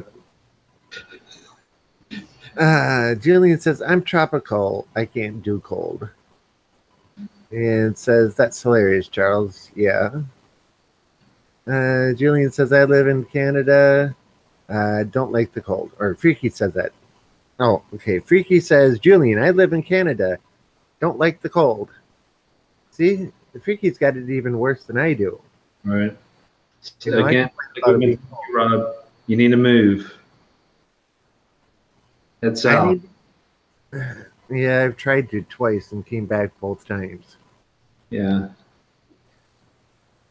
Yeah, two things I wanted to touch on while I was away there. One, Rob said he'd never do the polar bear swim. I think that's hilarious because I hate the cold, and I've already done that like 6 times or something like that. That's pretty weird. And the other thing was the sauna out of the cold water thing. I'm only going to say I've heard because I never really looked this up. I don't really care because I don't really like the cold. But I've heard that's really good for you. Sit in a sauna, your pores get open, you sweat out, and everything, all those impurities in your pores and everything come out. You jump into cold water, your pores contract, and I heard that's really good for your pores. Okay. I don't know if that's true or not, but I'm going with it because I heard it once, and that was before the internet was around. Freaky says, Todd, I've seen a video where they roll around in snow and use a sauna. That'd be about the same thing. Well, right. A friend of mine has her sauna is on her back porch. So when it's like minus 20 outside, they take the cover off and they run out the door and quick jump in the water and get nice and warm and everything else. And then when it's time to get out, they get out in a quick manner and run in the house. And they say they're so warm that the cold doesn't really affect them. Yeah, that's the other thing. I've done the being it like in a hot tub. because I've done that in the wintertime in like up in Virginia, get in a hot tub and you sit in a hot tub for a while and then you get out and jump into a pool that's like, 40 degrees and you get back out and hop back in the hot tub. Yeah, it's so quick. It hits you quick and you're like, oh, that's really cold, but it doesn't really hit you like as if you walked out and jumped in a 40-degree pool. Yeah. Cade. I don't know the name Cade. So welcome. Cade or is it Katie? Katie. It could be KD. Yeah, I invited her to come on here. What's Okay. up, Katie? OMG, LOL. Canada is nuts right now. I've seen your posts on Pepper Lovers, Katie. Yeah. Vicky says, go ahead. I think I have a rat problem was the best one so far this week. Did you see that one, Rob? I don't believe so. Then you see the little cat. Come, never mind. You have to watch that one. Okay. Vicky says, true, Katie, been a light snow all day. I want spring sometime eventually. Julian says, as a kid in apartments, I used to sit in the hot tub and jump in the pool. That was bold enough for me. Yeah. Katie says, hey guys, I just joined the live chat. Charles invited me. Yep. West PA Pyro's in the house. Hey guys. What's up, West PA? And people saying hi back and forth. Vicky says, in a city you hear somebody talk about a hot tub. It's usually stolen. Well, mine's in my house, about 10 feet that way, 12 feet that way. Hard to steal it. Took 4 guys to bring it in on a dolly sideways. Weighs about 400 pounds. Anyway. That's how you get them in there. Yeah. Yep. Either that or PVC pipe. Yeah, Rev's got a hot tub. Yeah, I do. I liked it so much, I turned it into a fish tank.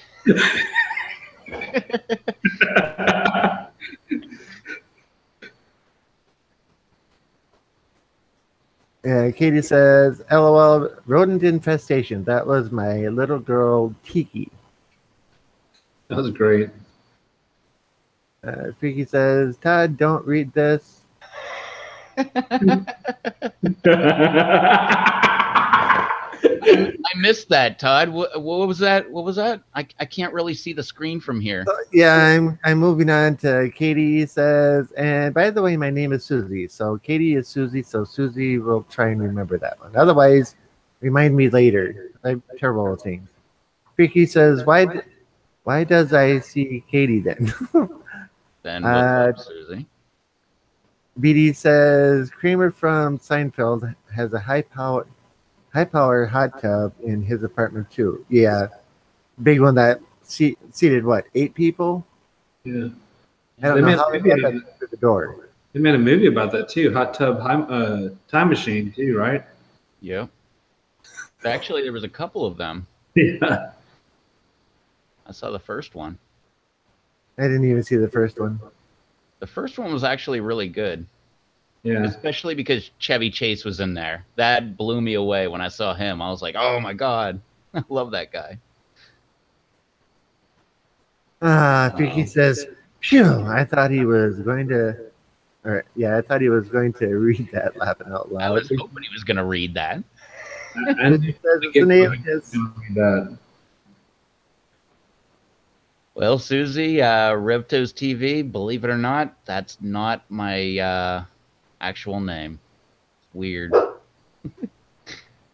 Mine would be Thomas. Wait till somebody explains my name.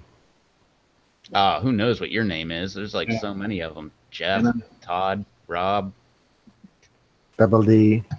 Double D. Anything with a double consonant at the end. We had some more, but we dropped them. Yeah. Freaky says, Freaky is mine as well as Harry Tom on Facebook.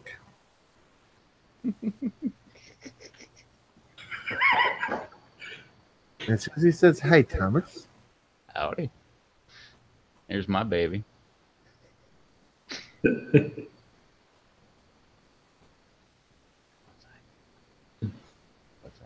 that? Todd's names are better than me, myself, and I. And Susan's doing a chin rub. Thomas? Hmm. Ah.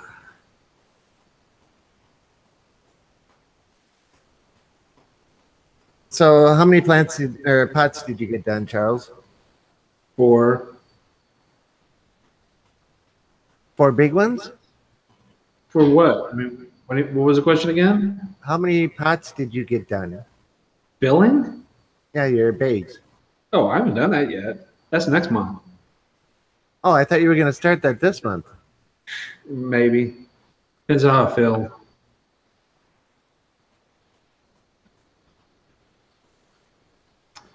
No, not yet. It'd be a slow process. But it'll probably come in the next few weeks. Actually, I'm waiting to get those big rolls of landscape fabric and put those down, and then kind of lay them out. I'll unfold them all and get them going. Well, I haven't decided this year if I'm going to use the saucers or not on a lot of them. I haven't made my mind on that one.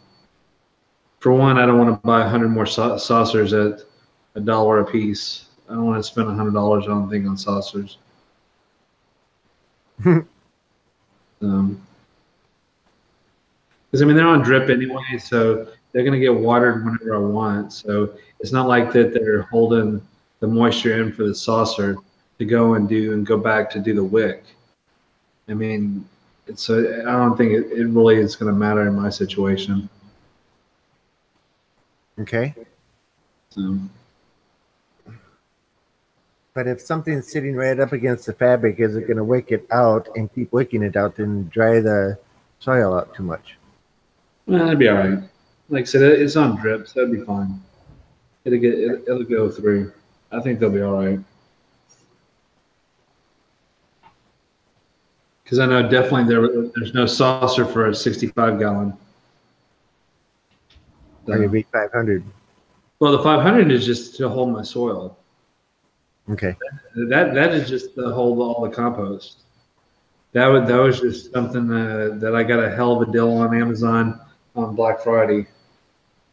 So I was like, well, this is the best container to hold 500 plus gallons of compost until I get ready for all the smaller pots.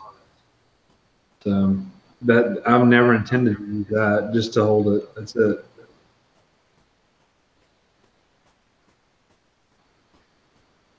All right, let's get caught up with the chat. Susie says, laughing my backside off depends on how I feel. Me when people ask me every day if I'm going to work or not. Okay. Freaky says, show and tell kind of thing. Because, yeah, having a conversation with Susan, and she says, maybe a pod. Freaky says, why would they need to ask the same question every day, Susie? Okay. He says, at Joanne's Fabrics yesterday, they have a sale on very nice felt, $2.99 a yard, 6x3, and 25% off coupon. So it'd be 22 at 22 at 10-yard roll, 6x30. I calculated that could make more than 35-gallon fabric pots. That's not bad. Less than $1 a piece. Oh, plus thread, but yeah.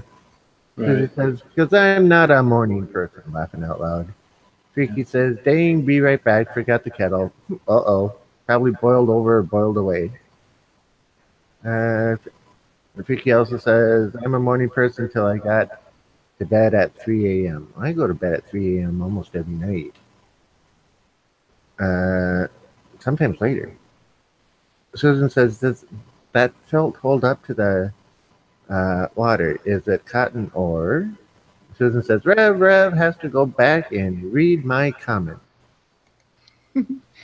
Yeah, then he gets up and leaves. Mm-hmm. Yes. Sorry, my dog was barking at me. She had to go outside. And she did have to go outside. And luckily it wasn't snowing, so she could take her time. Instead, turn around and come back in. Well, it's cold out, and she's like me, so she doesn't like the cold. So she went out, came right back in.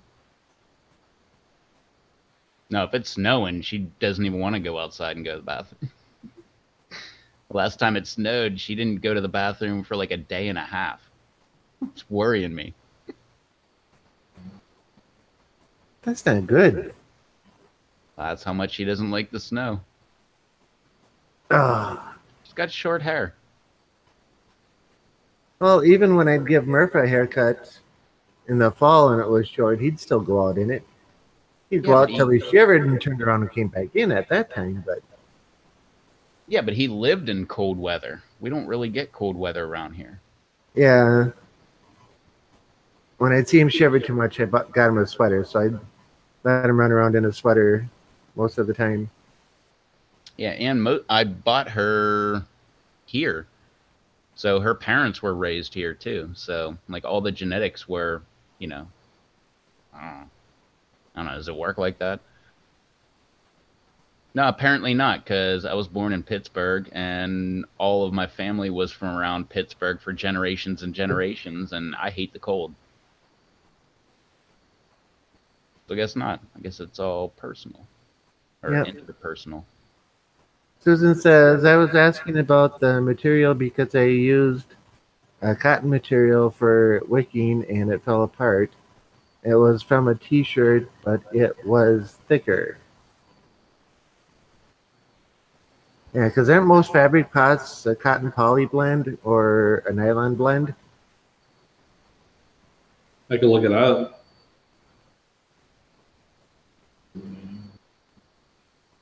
Edie says, yeah, Susan, when I research it, the felt actually is way more stronger than the non-woven polypropylene smart pot, plus more UV resistant. I think felt is a woven polyester material that's porous. Okay.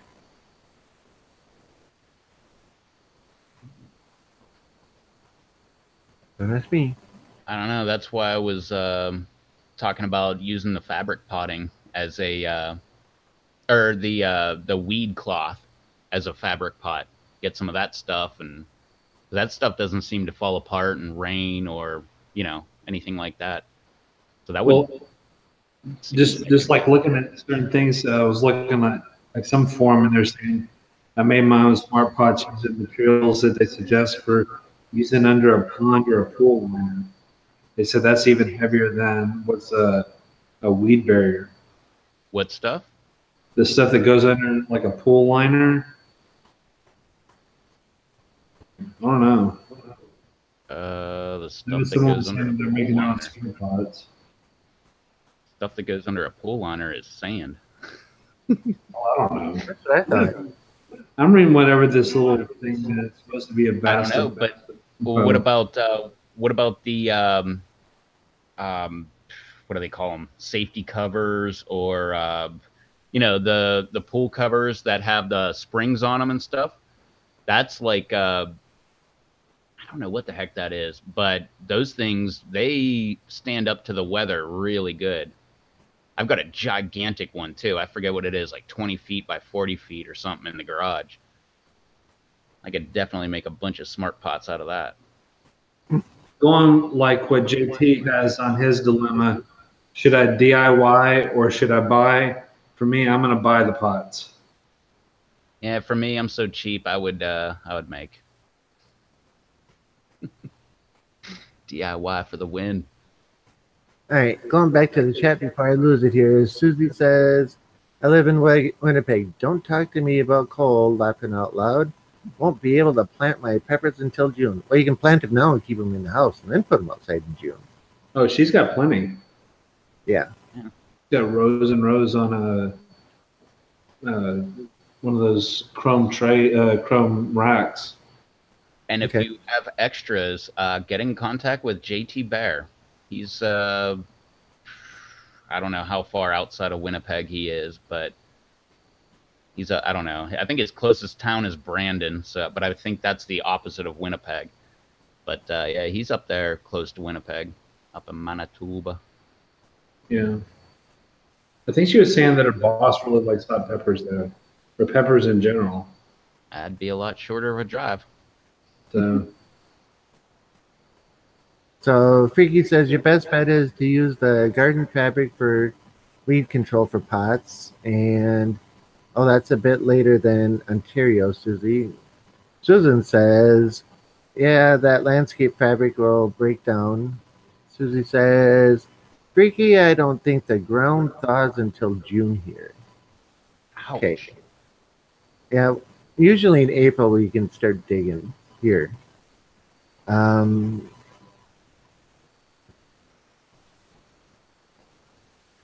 Susie says, Freaky, yeah, okay, next one. Freaky says, pool liner will let water run through it, will it? Or won't let water run through it, will it? A pull liner, no, but whoever was saying it was whatever they put down below a pull, which I don't know what that is. Around here, they just dig whatever they're gonna do, and then they put sand down. Then they put their liner on top of the sand. Yeah, that's what we do here. That's what they did in Pittsburgh too. Susan says the outdoor fabric is at Joann's is really tough. Freaky says I'm making pots, but I would not call them smart. Susie says, yeah, he's not far. So JT Bear is not far from her. like I said, I mean, if you saw Charles Andrews, he made his own pots, and then Anthony got some from Charles. If my memory serves me correct. So I know that Anthony got some from Charles because they're both in the Dallas area. So I know he made his own pots because he was using extra material he had. So that's another thing to look at too, BD. Is get that in. I think Charles explained how he was making them or whatever. And Susie said JT's not far from her. Oh man, if JT wasn't far from me, you know how many times I would have been over to his house and bugged the living heck out of him by now? Yes, you've been over there. He would not be shouting me out in his videos if I lived close to him. Either that or I'd be over there helping him like knock off snow off of his roof and stuff. Or constantly harassing him saying he needs to be in a dress and a tiara. Oh no, I don't have to harass him about that. He does that on his own.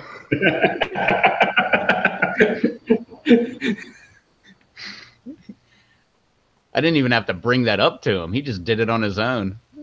It wasn't until after I watched that video of him cutting the grass in that dress that I was like, yeah, I guess I would have harassed him about that.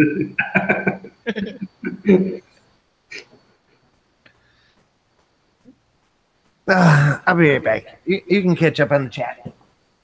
Where'd you leave off? I love how he came back.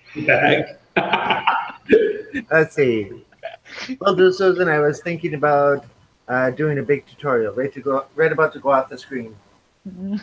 Hey, Rob, what was the next one? Oh, yeah, nice. I couldn't read it. It went off the screen. Oh, nice. That's what Susan was saying. Freaky Geek says, I look forward to learning BD. And then Rob Lindbergh said, sounds good, BD. Anthony's like, that's cool, BD.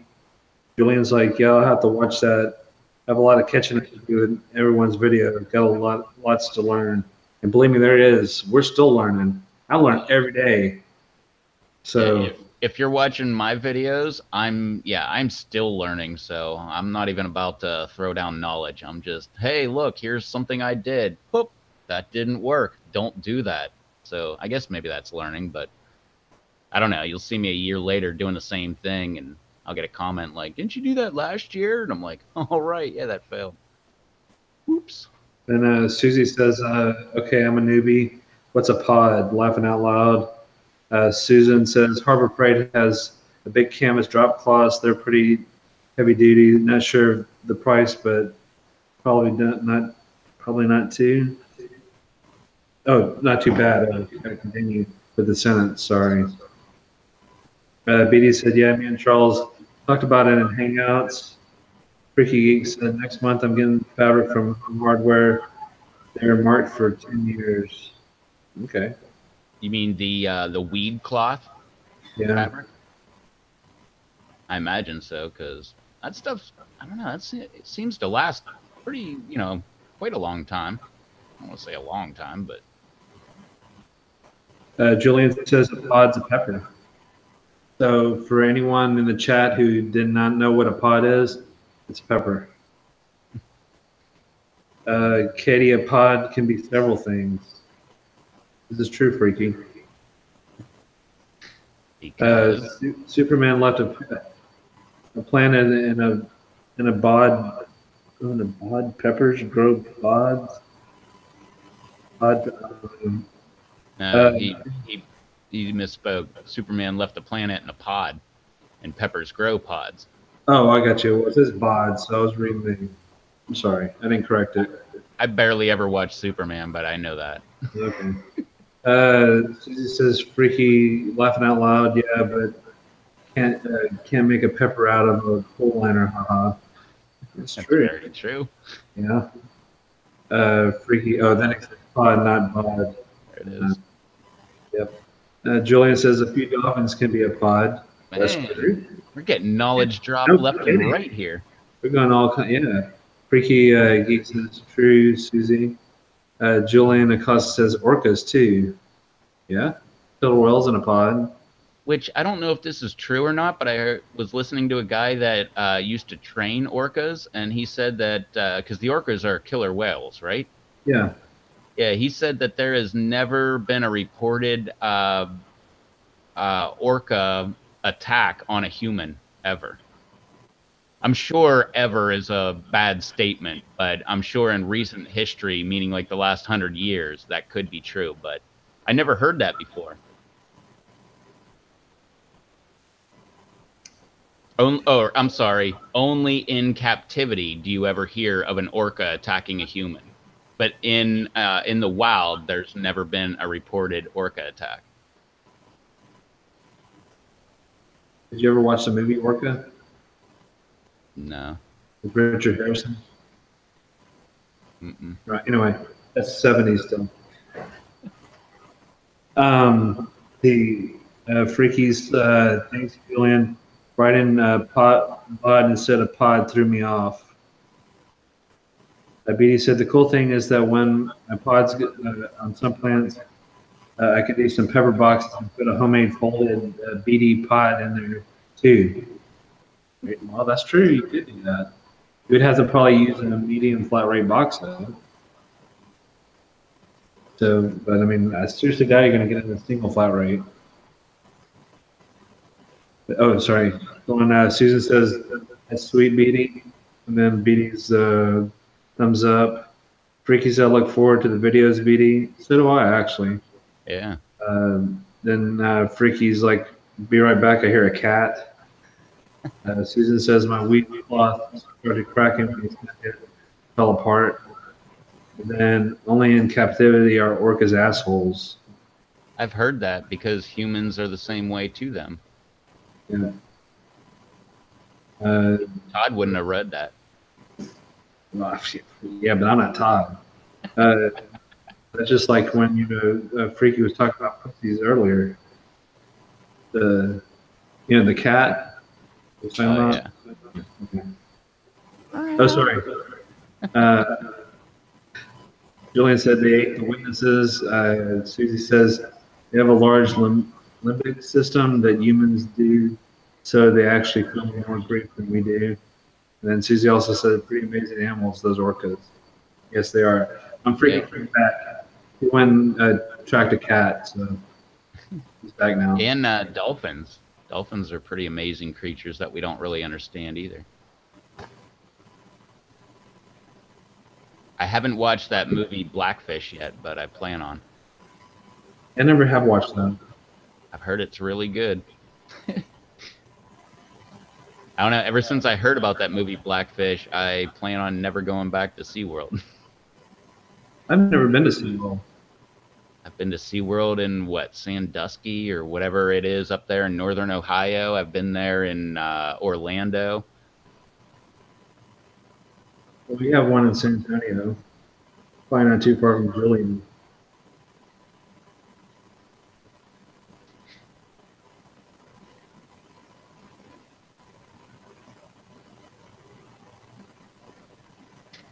gotta hover over the emojis just to find out what it means. Susan said open mouth. That's probably from me about the cat earlier. I'm sorry.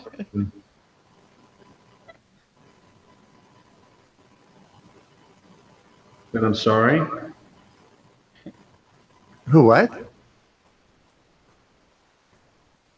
Nothing. I was talking about one of the sentences that you didn't speak of earlier. Freaky said it. And Susan's mad at me. Susie says, "Oh my God, Blackfish is amazing," which that's what I've heard from everybody that watched it. Just said it's one of the best, if not the best, documentary on whales in captivity. That's what I've heard. Watch it, you'll never go back to SeaWorld. I heard about it. I don't want to go back to SeaWorld. Yeah.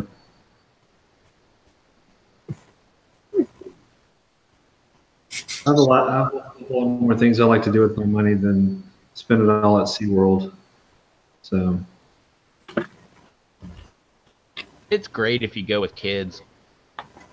That's the only good thing. Once you're an adult, you're like, oh man, these gigantic, mammals that are so smart that we don't even know how smart they are locked up in like swimming pool sized things. And then you start thinking about it. But when you're a kid, or when you're there with a kid, you just think, wow, look at that kid having a great time. But once you think about it a little bit, it kind of makes you depressed. Freaky, what do you mean you're not big on documentaries? Documentaries are great.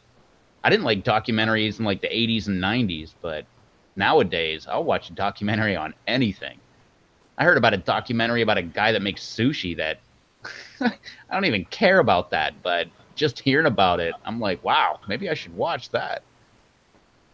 I don't remember what it's called, or I'd tell you, but The whole Planet Earth series. yeah, but that's more like TV type stuff, like Animal Planet. Yep. I've But- always liked that, especially like on IMAX. I went to the Atlanta Aquarium one time. Oh, that was pretty cool. I got to pet a manta ray. Ooh. Susan says, I don't always believe the crap on TV. Exactly. But if it's in a documentary form, it's got to be true. right. I like to watch a lot of the 80s metal band documentaries. Those are always interesting. Yeah, like those behind the scenes or behind the music type things back in the day. That's what got me started on documentaries. Yeah. Wasn't it Hido Dreams of Sushi? That was the one. That was her Hero. That's it. Hero Dreams of Sushi. Yeah, I've heard nothing but great things about that, and I thought that was hilarious. There's no way I'm gonna watch a documentary about sushi. Then I heard like 10 minutes about what it was about, and I'm like, oh yeah, I'd totally watch that. If you ever want to watch another one that's pretty cool, this is kind of I wouldn't say geeky, but The King of Kong. You've never seen that documentary? You set the Guinness World Record for doing all the levels in Donkey Kong. To see how serious they were. And, I mean, I'm not going to tell you the whole documentary, but I thought that was a pretty cool documentary. It's called The King of Kong. They should make a documentary called The King of Guinness and have it following Johnny Scoville on his route to the Guinness World Book of World Records. Yeah. Well, that's what he's out to do. So. Yeah, I just saw that. Look out, Guinness, I'm coming for you, or whatever. Right. One of his last videos. And he also did Dave's spice blend on that yogurt. So he had to spice it up a little bit. And that's cool that he used Dave's kids' powders. Nate's Rush. Yeah. So that's pretty cool.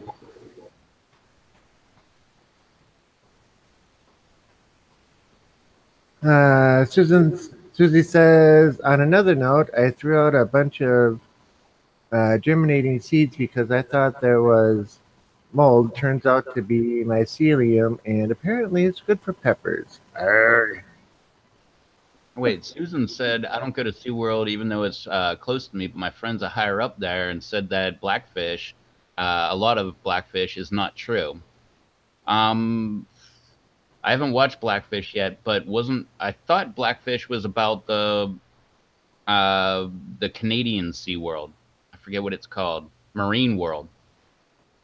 I thought so. Maybe it's about SeaWorld. I'm not sure.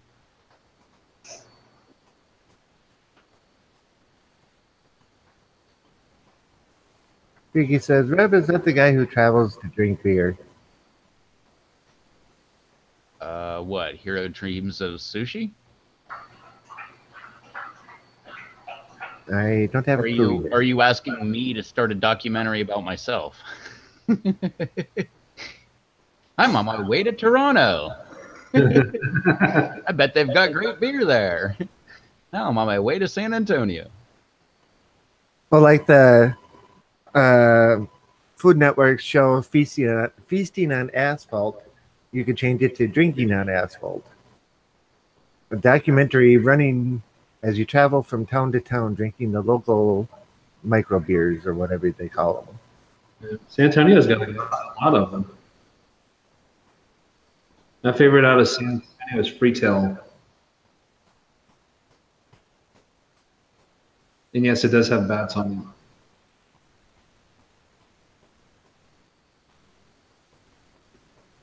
Let's see. Anthony says, I've been to 3 SeaWorlds. Freaky says, is it too late to save them, Susie? Anthony says, San Diego, San Antonio, and Orlando. UT says, I tell my 7-year-old that The Walking Dead is a documentary all the time. Laughing out loud. Sleep tight, kiddo. I've never seen a Walking Dead ever. I saw like the first 5 episodes and got bored with it. I watched the first 3 seasons. My buddy said it was great. Well, he continues to say it's great, but Rogan said it was great too until I think a year ago when the last or whatever season started. And he said it jumped the shark. So I told my buddy that still watches that, and he's like, no, he doesn't know what he's talking about. It's great. But I don't really like zombie flicks, so. Although I say that, last time I said that, my buddy was like, oh yeah, you need to watch the movie Zombieland. And I'm like, I don't like zombie movies. And then I watched Zombieland, and I was like, oh yeah, no, that was great.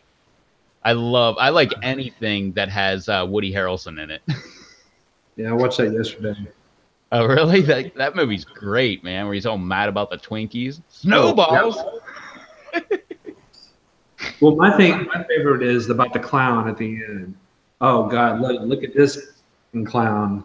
That's what I like. The way he says it when that clown walks up. You shot the last remaining Twinkies in the world? I didn't mean to. You shot them. Let's see. Julian says, nice Anthony, missing Orlando myself. Ricky says, Night of the Living Dead was the only Walking Dead I enjoyed. That was pretty decent.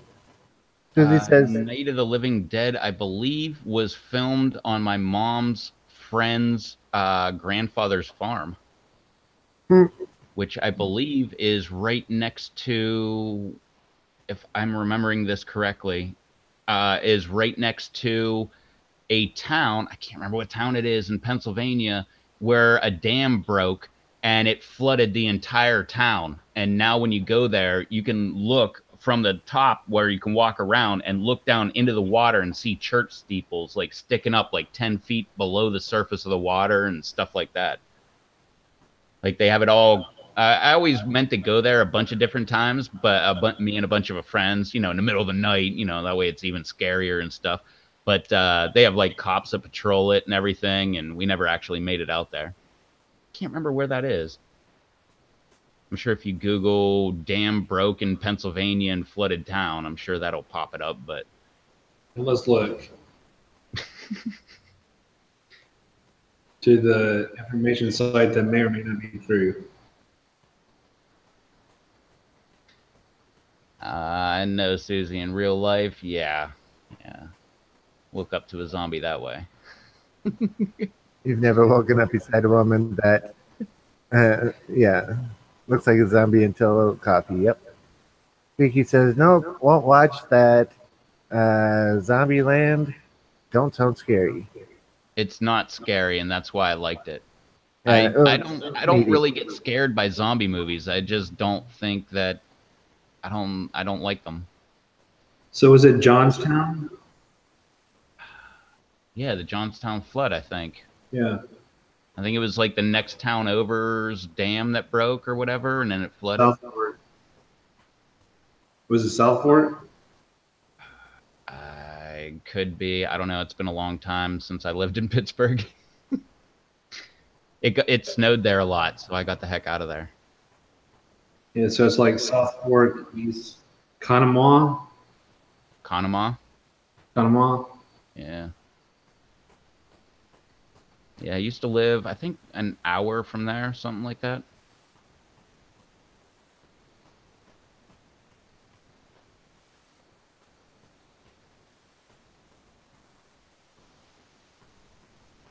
Let's see. Other Rob says, I love that movie. Susie says, rule number 2, double tap. Yes, don't forget about the double tap. And Susan has a link for SeaWorld Cares, which I guess. Unfortunately, it didn't work. Why do the links not work? I have no idea. Mine does. Even when I put a link in, it doesn't work. No, it says, we're sorry, this page has been moved and no longer exists. Normally it has what a... After Blackfish came out, we removed this link. No, it doesn't say that, but it's not. It's not on there.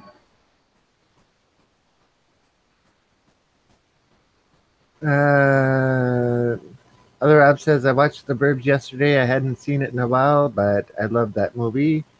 Julian says, The Money Pit. Yep, that was a good one. Both of those were good ones.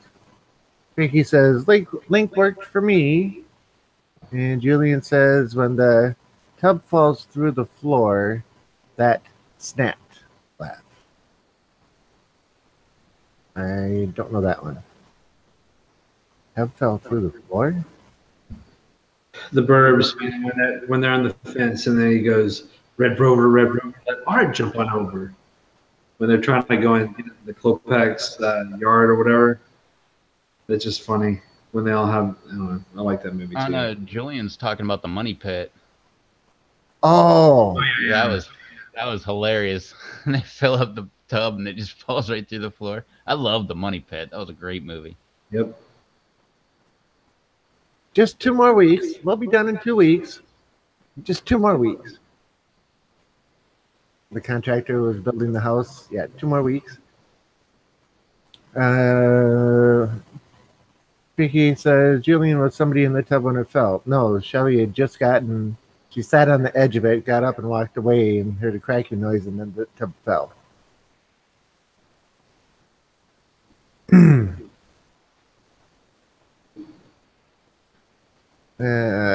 Vicky says, oh, so body of water fell with the tub. Yes. And the Money Pit, the tub falls through the floor. Yes. Why didn't that link work? Hmm? I don't know why that link didn't work. Mine didn't work. I don't know. And mine didn't work either. Yeah, we're sorry. The page you're looking for has moved or no longer exists. Please use the navigation at the top of the page to access our websites. And this is on seaworldcares.com/the-facts/truth-about-blackfish/. Why would they remove it from their own page?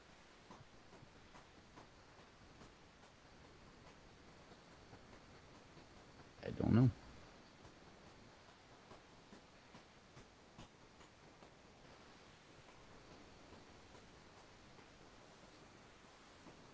Yeah, The Money Pit was great, man.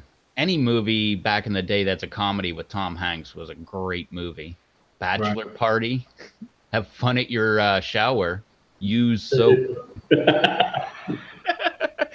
or the part where he's cooking at the very beginning and he's like, who's a lucky spice? Who's a lucky spice? Paprika! I still use that every single time someone says paprika. Yeah, there's so many good ones on that movie. Let's see. Susie says, according to SeaWorld, orcas live to 35 years. Cool. Susan says, just look up truth about blackfish. It's there for me. Susie says, in reality, they live to like 80 or 90 years. Okay. And says, it's a setup. And Julian says, if I was an orca, I'd be dead then. Same here. Would have been dead 9 years ago. Well, with the 35 year. Right. 80 or 90, I'm not there. I mean, I might look like it, but I'm not there yet. Freaky says, taking off. Night, guys. Later, Freaky. Later, Freaky. Thanks for hanging out.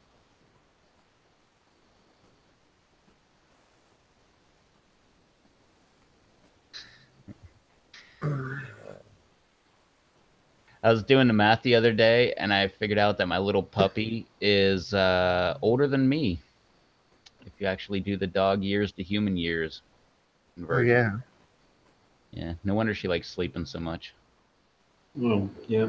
This one's 8 years old and been sleeping for hours and hours and hours. And that one's not even 7, right? Which one? Your one that's sleeping for hours and hours. 7 is in human years. Oh.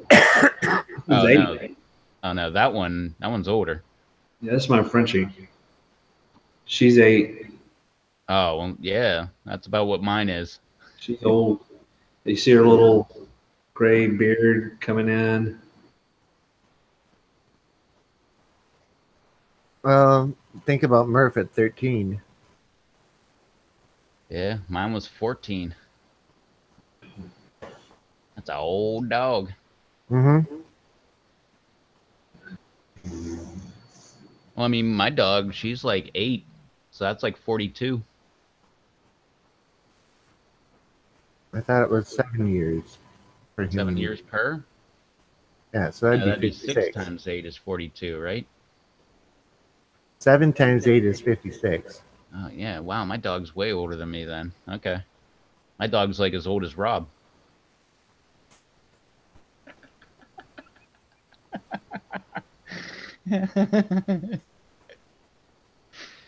I'm just kidding. I don't think she's actually 8. That just made it worse. That's what I'm good at.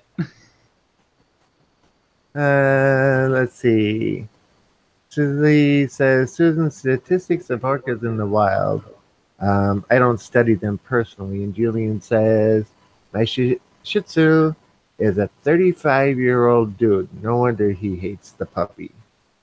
Well, my dog has know. a love-hate relationship. My younger one. I don't know. I had an 8-year-old dog, and then I got my pit bull puppy, and she's running around, and it was like it energized my 8-year-old dog. Like my 8-year-old was just sleeping and didn't want anything to do with anything. I bring a new puppy into the house, all of a sudden she's a puppy herself. She was running around. It was like, I don't know. It was like, the experiment they said where they took blood of a young rat and injected it into an old rat, and it like rejuvenated it and it became young again. That's what it was like. My old dog was running around, chasing it all around, like chewing on the dog's ear and all kind of stuff. One would pin the other one down. The other one would like hop up and pin the other one down. And Yeah, mine do that occasionally. I mean, my older dog was kind of had a little bit of extra oomph in her for the first 6-7 months. Then just got tired of this crap. It's like I can't keep up with this younger dog. Hell with it. I'm going back to sleep. If you bother me while sleeping, you're gonna get it. That's pretty much how she is now. that's how my dog was after about the first 2 years. She was like, okay, I had my run. I'm going to go in the corner and sleep. And Like whenever she got woke up, she'd do that like sleepy face, looking around like, "What the heck is wrong with you? Leave me alone!" And just kind of like put her head down and like bury her head underneath her paws.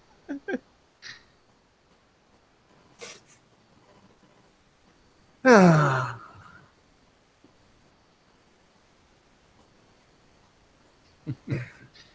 Yeah, I need to get another puppy. That way to wake this one up. Oh, I see your eye open over there. Want a puppy? Yeah? Let me get a puppy? Her ears are perking up every time I say puppy. Julian says maybe because they're both males. He hates the young one. That could be true. I had 2 females, so I don't know if that works the same way. Maybe the old female hated the younger female. What? What the heck is this? Competition? That could be the alpha female. Mine definitely was. I mean, I have a male and a female, but when I used to do the like the meetups, take her with the other Frenchies and stuff, she's the only one that could handle with the males. Everybody, all the other females stayed away from her. Then, like, one time I went and took her back to see her mom. I thought that was going to be good, just good to see her mom again or whatever. Nope, that was bad. That was like a pit bull fight with French bulldogs. It was very, very bad. I didn't know they get that aggressive for each other, but they sure did. So that experiment didn't work. I never even thought about taking my dog back to, like, its mother. That would be, well, my dog is a pit bull, so I don't know, maybe that wouldn't be a good idea. It would be a real pit bull fight. Right. But I do remember my white dog, the Brittany Spaniel. I remember hers. I got her, and I took her to work with me for like 2 years. And I think at year 2, the guy I bought her from showed up at my work. I have no clue why he was there. I never saw the guy before or after, but he was there. And I was like, "Oh, hey, like, remember me? Like, I bought a dog from you." And he's like, "Oh, yeah, how's she doing?" I'm like, "She's in my truck." And he walked over. My dog freaked out. She just, I don't know if she recognized him or if it was just, "Hey, another human." I don't know if it was one of those two, but I never saw her go that nuts for another person. I never saw her go that nuts for another person before that or after that. So I don't know if that she smelled them and remembered or what, but yeah, that dude was funny, man. He like spoke broken English, and I don't know, he was like from an Eastern European country, and he was a really cool guy, but I don't know what was going on, but that dog loved him.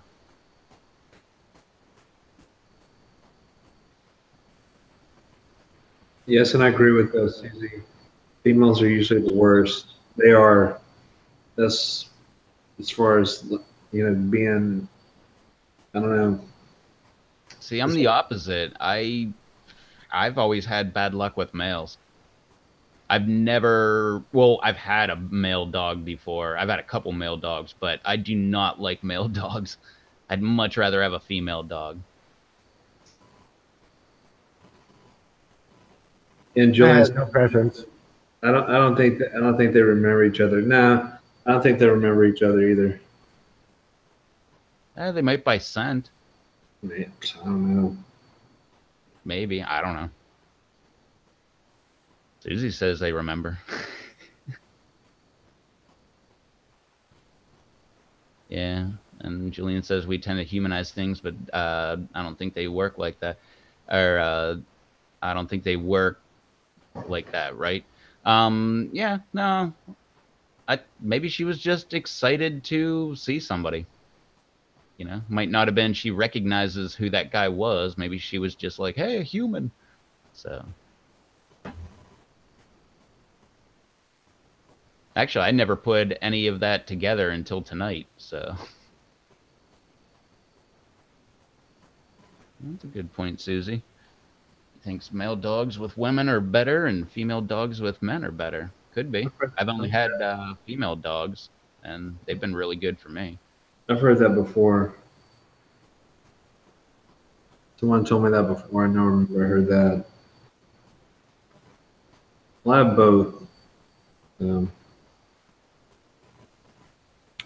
I've had dogs, both male and female, and I got along with them all. I get along with them fine, but some of them just haven't. I don't know the female one. Well, in my case, I guess maybe because of the kind of dog it is as well too. That plays a big part. Yeah, I remember like my mom had a male dog, and that thing loved her. And I was fine with that dog. But we also had another male dog, and that thing, he loved my dad, but I didn't like him. He was such a pain in the butt. My mom hated him. But he was also a lab. I'm just not a poodle fan.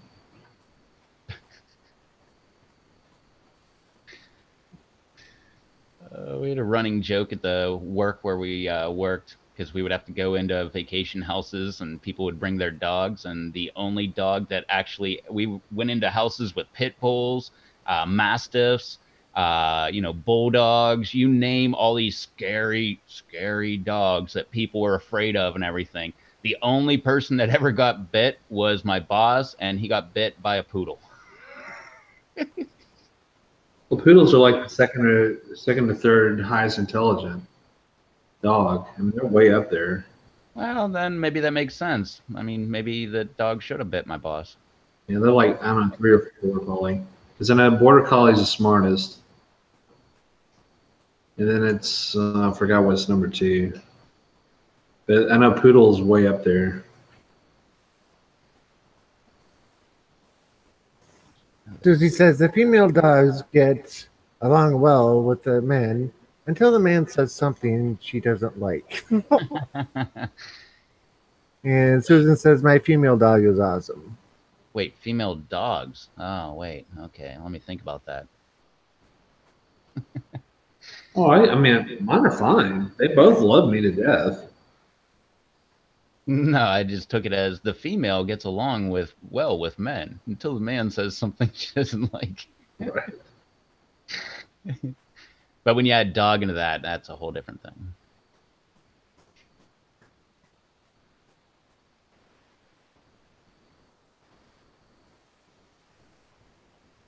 So notice Alberta Pepper did not show up this evening.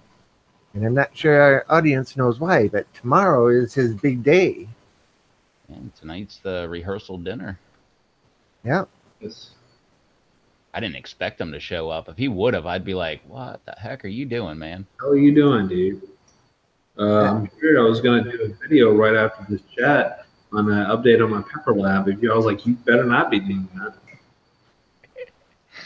I was just kind of reminding the people in the chat of what's happening with them tomorrow. Oh, yeah. I didn't really think he was going to show up, but yeah, Alex is getting married tomorrow. We're all excited for him. I want to see an update with him doing his Pepper Lab update. Oh, no. After tomorrow, there's no more Pepper Lab updates ever. I don't believe that. Yeah, so if you've got a second, go over to Alberta Pepper and make sure you go to his last video and just say congrats tomorrow. Yeah, tomorrow on his latest video. Or you could do it now. Or you can go to Pepper Lovers and say congrats. Because he's carving a pepper sauce spoon now because he likes to wood carve too. So that's what he's doing now, is whatever spare time he has.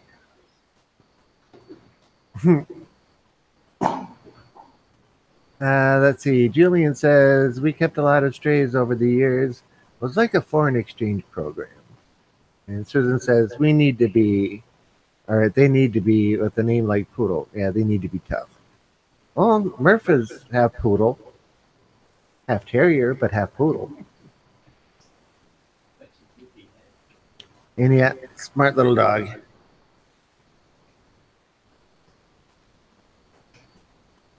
Can you believe it? It's already coming up on time here. I know, it's went by quick. We've covered a lot of things. Peppers, orcas, dogs, Movies. zombies, movies. Hey, Rev, how's it going? Oh, sorry, Rev, that ain't you. Oh, he's off screen quick. It's like, damn it, what is this live stream crap? Yeah, I can say her name, but she won't listen to me in any way, shape, or form.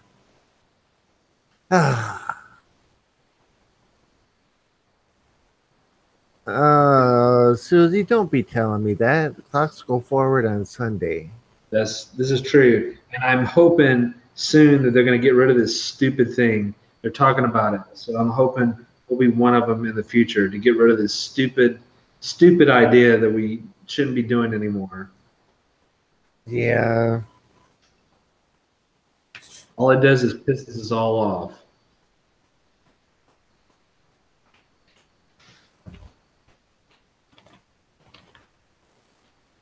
Yep. Every spring you have to lose an hour's worth of sleep, and every fall you get to sleep in for an extra hour. One day. Yeah, I hate daylight savings. Or your dogs wake you up at whatever time they feel it is, because they don't have daylight savings time or whatever else. So they're like, whatever. It's time to wake up. You're like, not today. Nope. I already woke you up. I need food. Food. Don't say that. My dog reacts to that word. Oh, hell, they all do. They're at their bowls. One of them is. I never taught Murph what food was, but he knew the word treat. You know, I'm a firm believer in leaving food out for the dog and they'll eat when they want. So that's what I did. So I had a big, like, gallon and a half food dish that would just auto feed. And you go by, take a couple bites, walk away, and, that kind of stuff. So I never had to ask him if he wanted some food. But if I said the word treat, his ears would point straight up and he'd be looking right at me. Susie says it was the Germans. That was the hour I was going to go to the gym. Guess I'll try again next year. Yeah, lost that hour. Can't go now. I guess I'll have to try next year.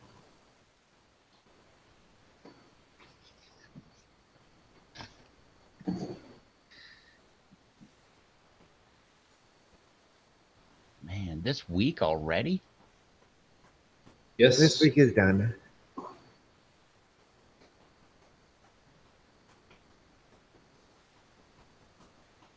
Yeah, another thing I did with Murph was I never said the word no in front of him because he learned that no meant he did something really bad. So no was a punishment word. I had other words that led up to that, to let him know that, hey, you're about to do something, that type of stuff. But if I ever said no in the right tone, his head would drop, his ears would drop, tail would go between his legs, and he'd kind of sneak away and try and head for one of his beds. Because his beds are safe zones. He can't get yelled at in his bed. Not my dog. She doesn't care about no. She's just like, oh, okay, don't do that. But if I say bad dog, that's usually like, ooh, that's like life altering to her. But yeah, like Jillian said, treat and outside. But my dog knows both of those. You want to go outside? Oh, you want to? Let's see. Walk was another word that I never taught Murphy either. My signal for do you want to go for a walk was I'd grab his leash and I always rolled it up. I'd hold up my hand and let it drop. And as soon as it dropped and hit the bottom, he was standing at my feet or sitting at my feet waiting to be hooked up so he could go. Never had to ask him. All he did was grab the leash. Yeah, if I grab the leash, my dog gets all nutty. Starts running around in circles. Mine does, well, then starts to eat the leash. Well, see, Murphy knows his boundaries in the backyard, and I asked him if you want to go for a ride, and he'd go out and do his business. As I'm walking to the truck, and he'd beat me to the truck and be standing at the door and wait. Never tried to jump out, nothing until we got home. And then, okay, let's go and go in the house, and he'd go run up to the door. But if I took the leash out, that meant we were walking somewhere. He was always happy to go for a walk or for a ride, I guess, too. But Yeah, they both of my dogs do that. Most of the time, it's they're going to the bed or something. That's another thing. So Julian says, I do the Caesar Milan noise, and that's that. Shh. Well, I go, psst. My psst is, I want your attention. I usually just yell, hey. hey, My dog looks at me like, what? Yeah, but see, I taught Murphy hand commands. Oh, yeah, she got them too. Yeah, so I would do the sound. He'd turn and look at me, and I'd give him a command with whatever, and he'd go and do it. Yeah, I'd do one of these, and it was sit. And then if I double down, that means lay down. And every time I hear the Caesar Milan noise, I just think of that South Park with Cartman. Now may I have some chicken? Oh, no. Now he's just faking it. Yeah, this was stop. This is sit, and lay down is pointing down. The finger over is roll over. Tap my leg twice for come. I could say psst and point, and he'd start moving in the direction that I was pointing. That was especially good for when people would come over and he was skittish of them. Do that and point in front of them, and he'd go and sit in front of them. Batman says, my cat says I'm his pet. I believe it. Cats think that of everybody. We'll see Batman's cat tomorrow. It's Catterdays tomorrow. So we'll see what Batman's cat is up to. You never know. Yeah, cats think every human is their pet. But anyway, it's 9 minutes to, so I think we should get ready to shut this down. Where should we start? I can start, but normally you start. Okay, so you want me to start? If you want to. You want me to start now? Rev, how much time are you gonna need to close this one? A minute. Okay, so we can wait for 10 more seconds. Okay. No, I'm kidding. I'm Charles, Charles Space P on YouTube and Google Plus. I'm on PLC, Charles Space P.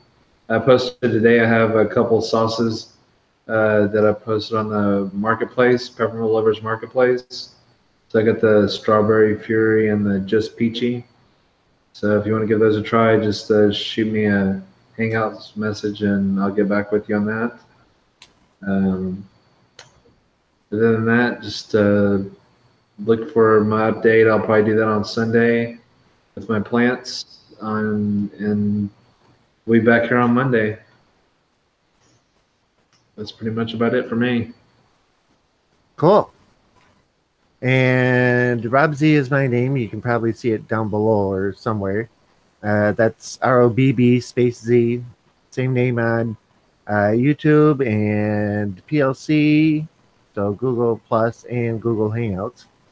I post videos about gardening and a few other things, mainly peppers. And I have a second channel where I play Minecraft, and that's Yankee Ace 50. I've got like 42 episodes up now. If you want to go watch, feel free. I have fun making them, and hopefully people interested would have fun watching them. And Carrie's asking, where has Brando been? He was in the chat a little while ago. You must have missed him. Darn. Unless he's still in there and he's just behind the scenes. He could be. You never know. I didn't see him say later or anything like that, so he's probably still there. So I assume he's still there then. Yeah, he's still there. Yeah. All right, Rev, your turn.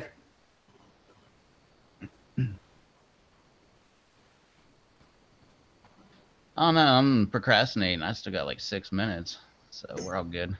Yeah, but you always, once you start talking and the floor is yours, the words will just come. Yeah. Oh, we need to mention that the roof for your greenhouse, the donations are still being accepted through Grown at Home and WV. Mr. Dave is graciously taking care of that part. So if anybody wants to donate a few pennies or a couple of bucks or what have you to the Greenhouse Roof Fund, get a hold of Dave.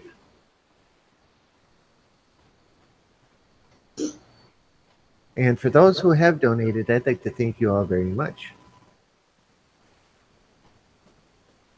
Yeah, I don't know who has donated what, but yeah, definitely appreciate that. We'll find out next week sometime with the collective donation check that Dave is going to mail to you. Yeah, I hope he includes everybody's name in there too. That way I can thank them all. Yeah, that'd be cool. Yeah, it shouldn't be hard for him to find it because PayPal keeps the track of everybody. Right. BD says, see everyone next time. HMU, okay. On Hangouts, if you're bored, LOL. I'm just working on some graphics. And if you need any graphic work done, contact BD Beats. Yeah, definitely does a good job. Yeah, he does an awesome job, but he doesn't do Minecraft skins. I'm teasing BD. Don't take that personally. Well, let's be honest. Who does? Yeah. Well, a lot of people do, but I asked him a few days back if he did anything with Minecraft skins, and he says, "What's that?" So I sent him a site, and I didn't hear back from him. So I'm just making the assumption that no, he's not something he likes to do. So. Well, I mean, to be perfectly honest, I don't even know what a Minecraft skin is. What your suit is, what your face is, your shirt that you're wearing without armor, not your pants and all that stuff. You can change that. My current skin is a guy in a yellow hazmat suit. Okay. Hey, you can change the skins to be anything you want. I don't know anything about that. BD, I was just kidding. Don't go out of your way. You seem you're getting so much other work. Especially if you Last don't do that. And if you're ever interested in making flyers, BD can make flyers and do changes like around the clock. So if you ever want to make flyers, he's always changing things. So it's all good to him. Which I assume that also means like business cards and stuff like that, right? Yep. Sweet. He does all kinds of graphic work. Susie says, by the way, BD, thanks for the discount on the light. So she got a discount on lights like I did because he got me a good discount too. But my 4 UFO lights, that considerable discount. So what's that, an LED? Yeah, they're all LEDs. Yeah, Julian says, they make Skin Master mods too. Yeah, I know, and that's how you have to do it. But I'm not artistically inclined. I've tried doing it, and I have not been able to do it. I keep screwing them up, and then I stop. So I grabbed a pre-made one. All right, Rev, you got 2 minutes. Oh, BD says, yep, I do it all. So if you need something, make sure you get up with BD Beats. Carrie's asking what DV is. DV's a pit bull, red nose. Why are you smacking my camera? Get up here. Susie's saying 50% off on the lights. And BD says, I'm here to help anyone. Just let me know. That's really cool of you, BD. Hey, thanks, BD. Susan says, hey, Susie, which light did you like the best? Okay. Well, anyway, Rev, start your intro out because now it's 1 minute to go. You said you needed a minute. My intro. What's up, everybody? We're live. Outro. I don't think he did the intro today anyway. But yeah, outro time.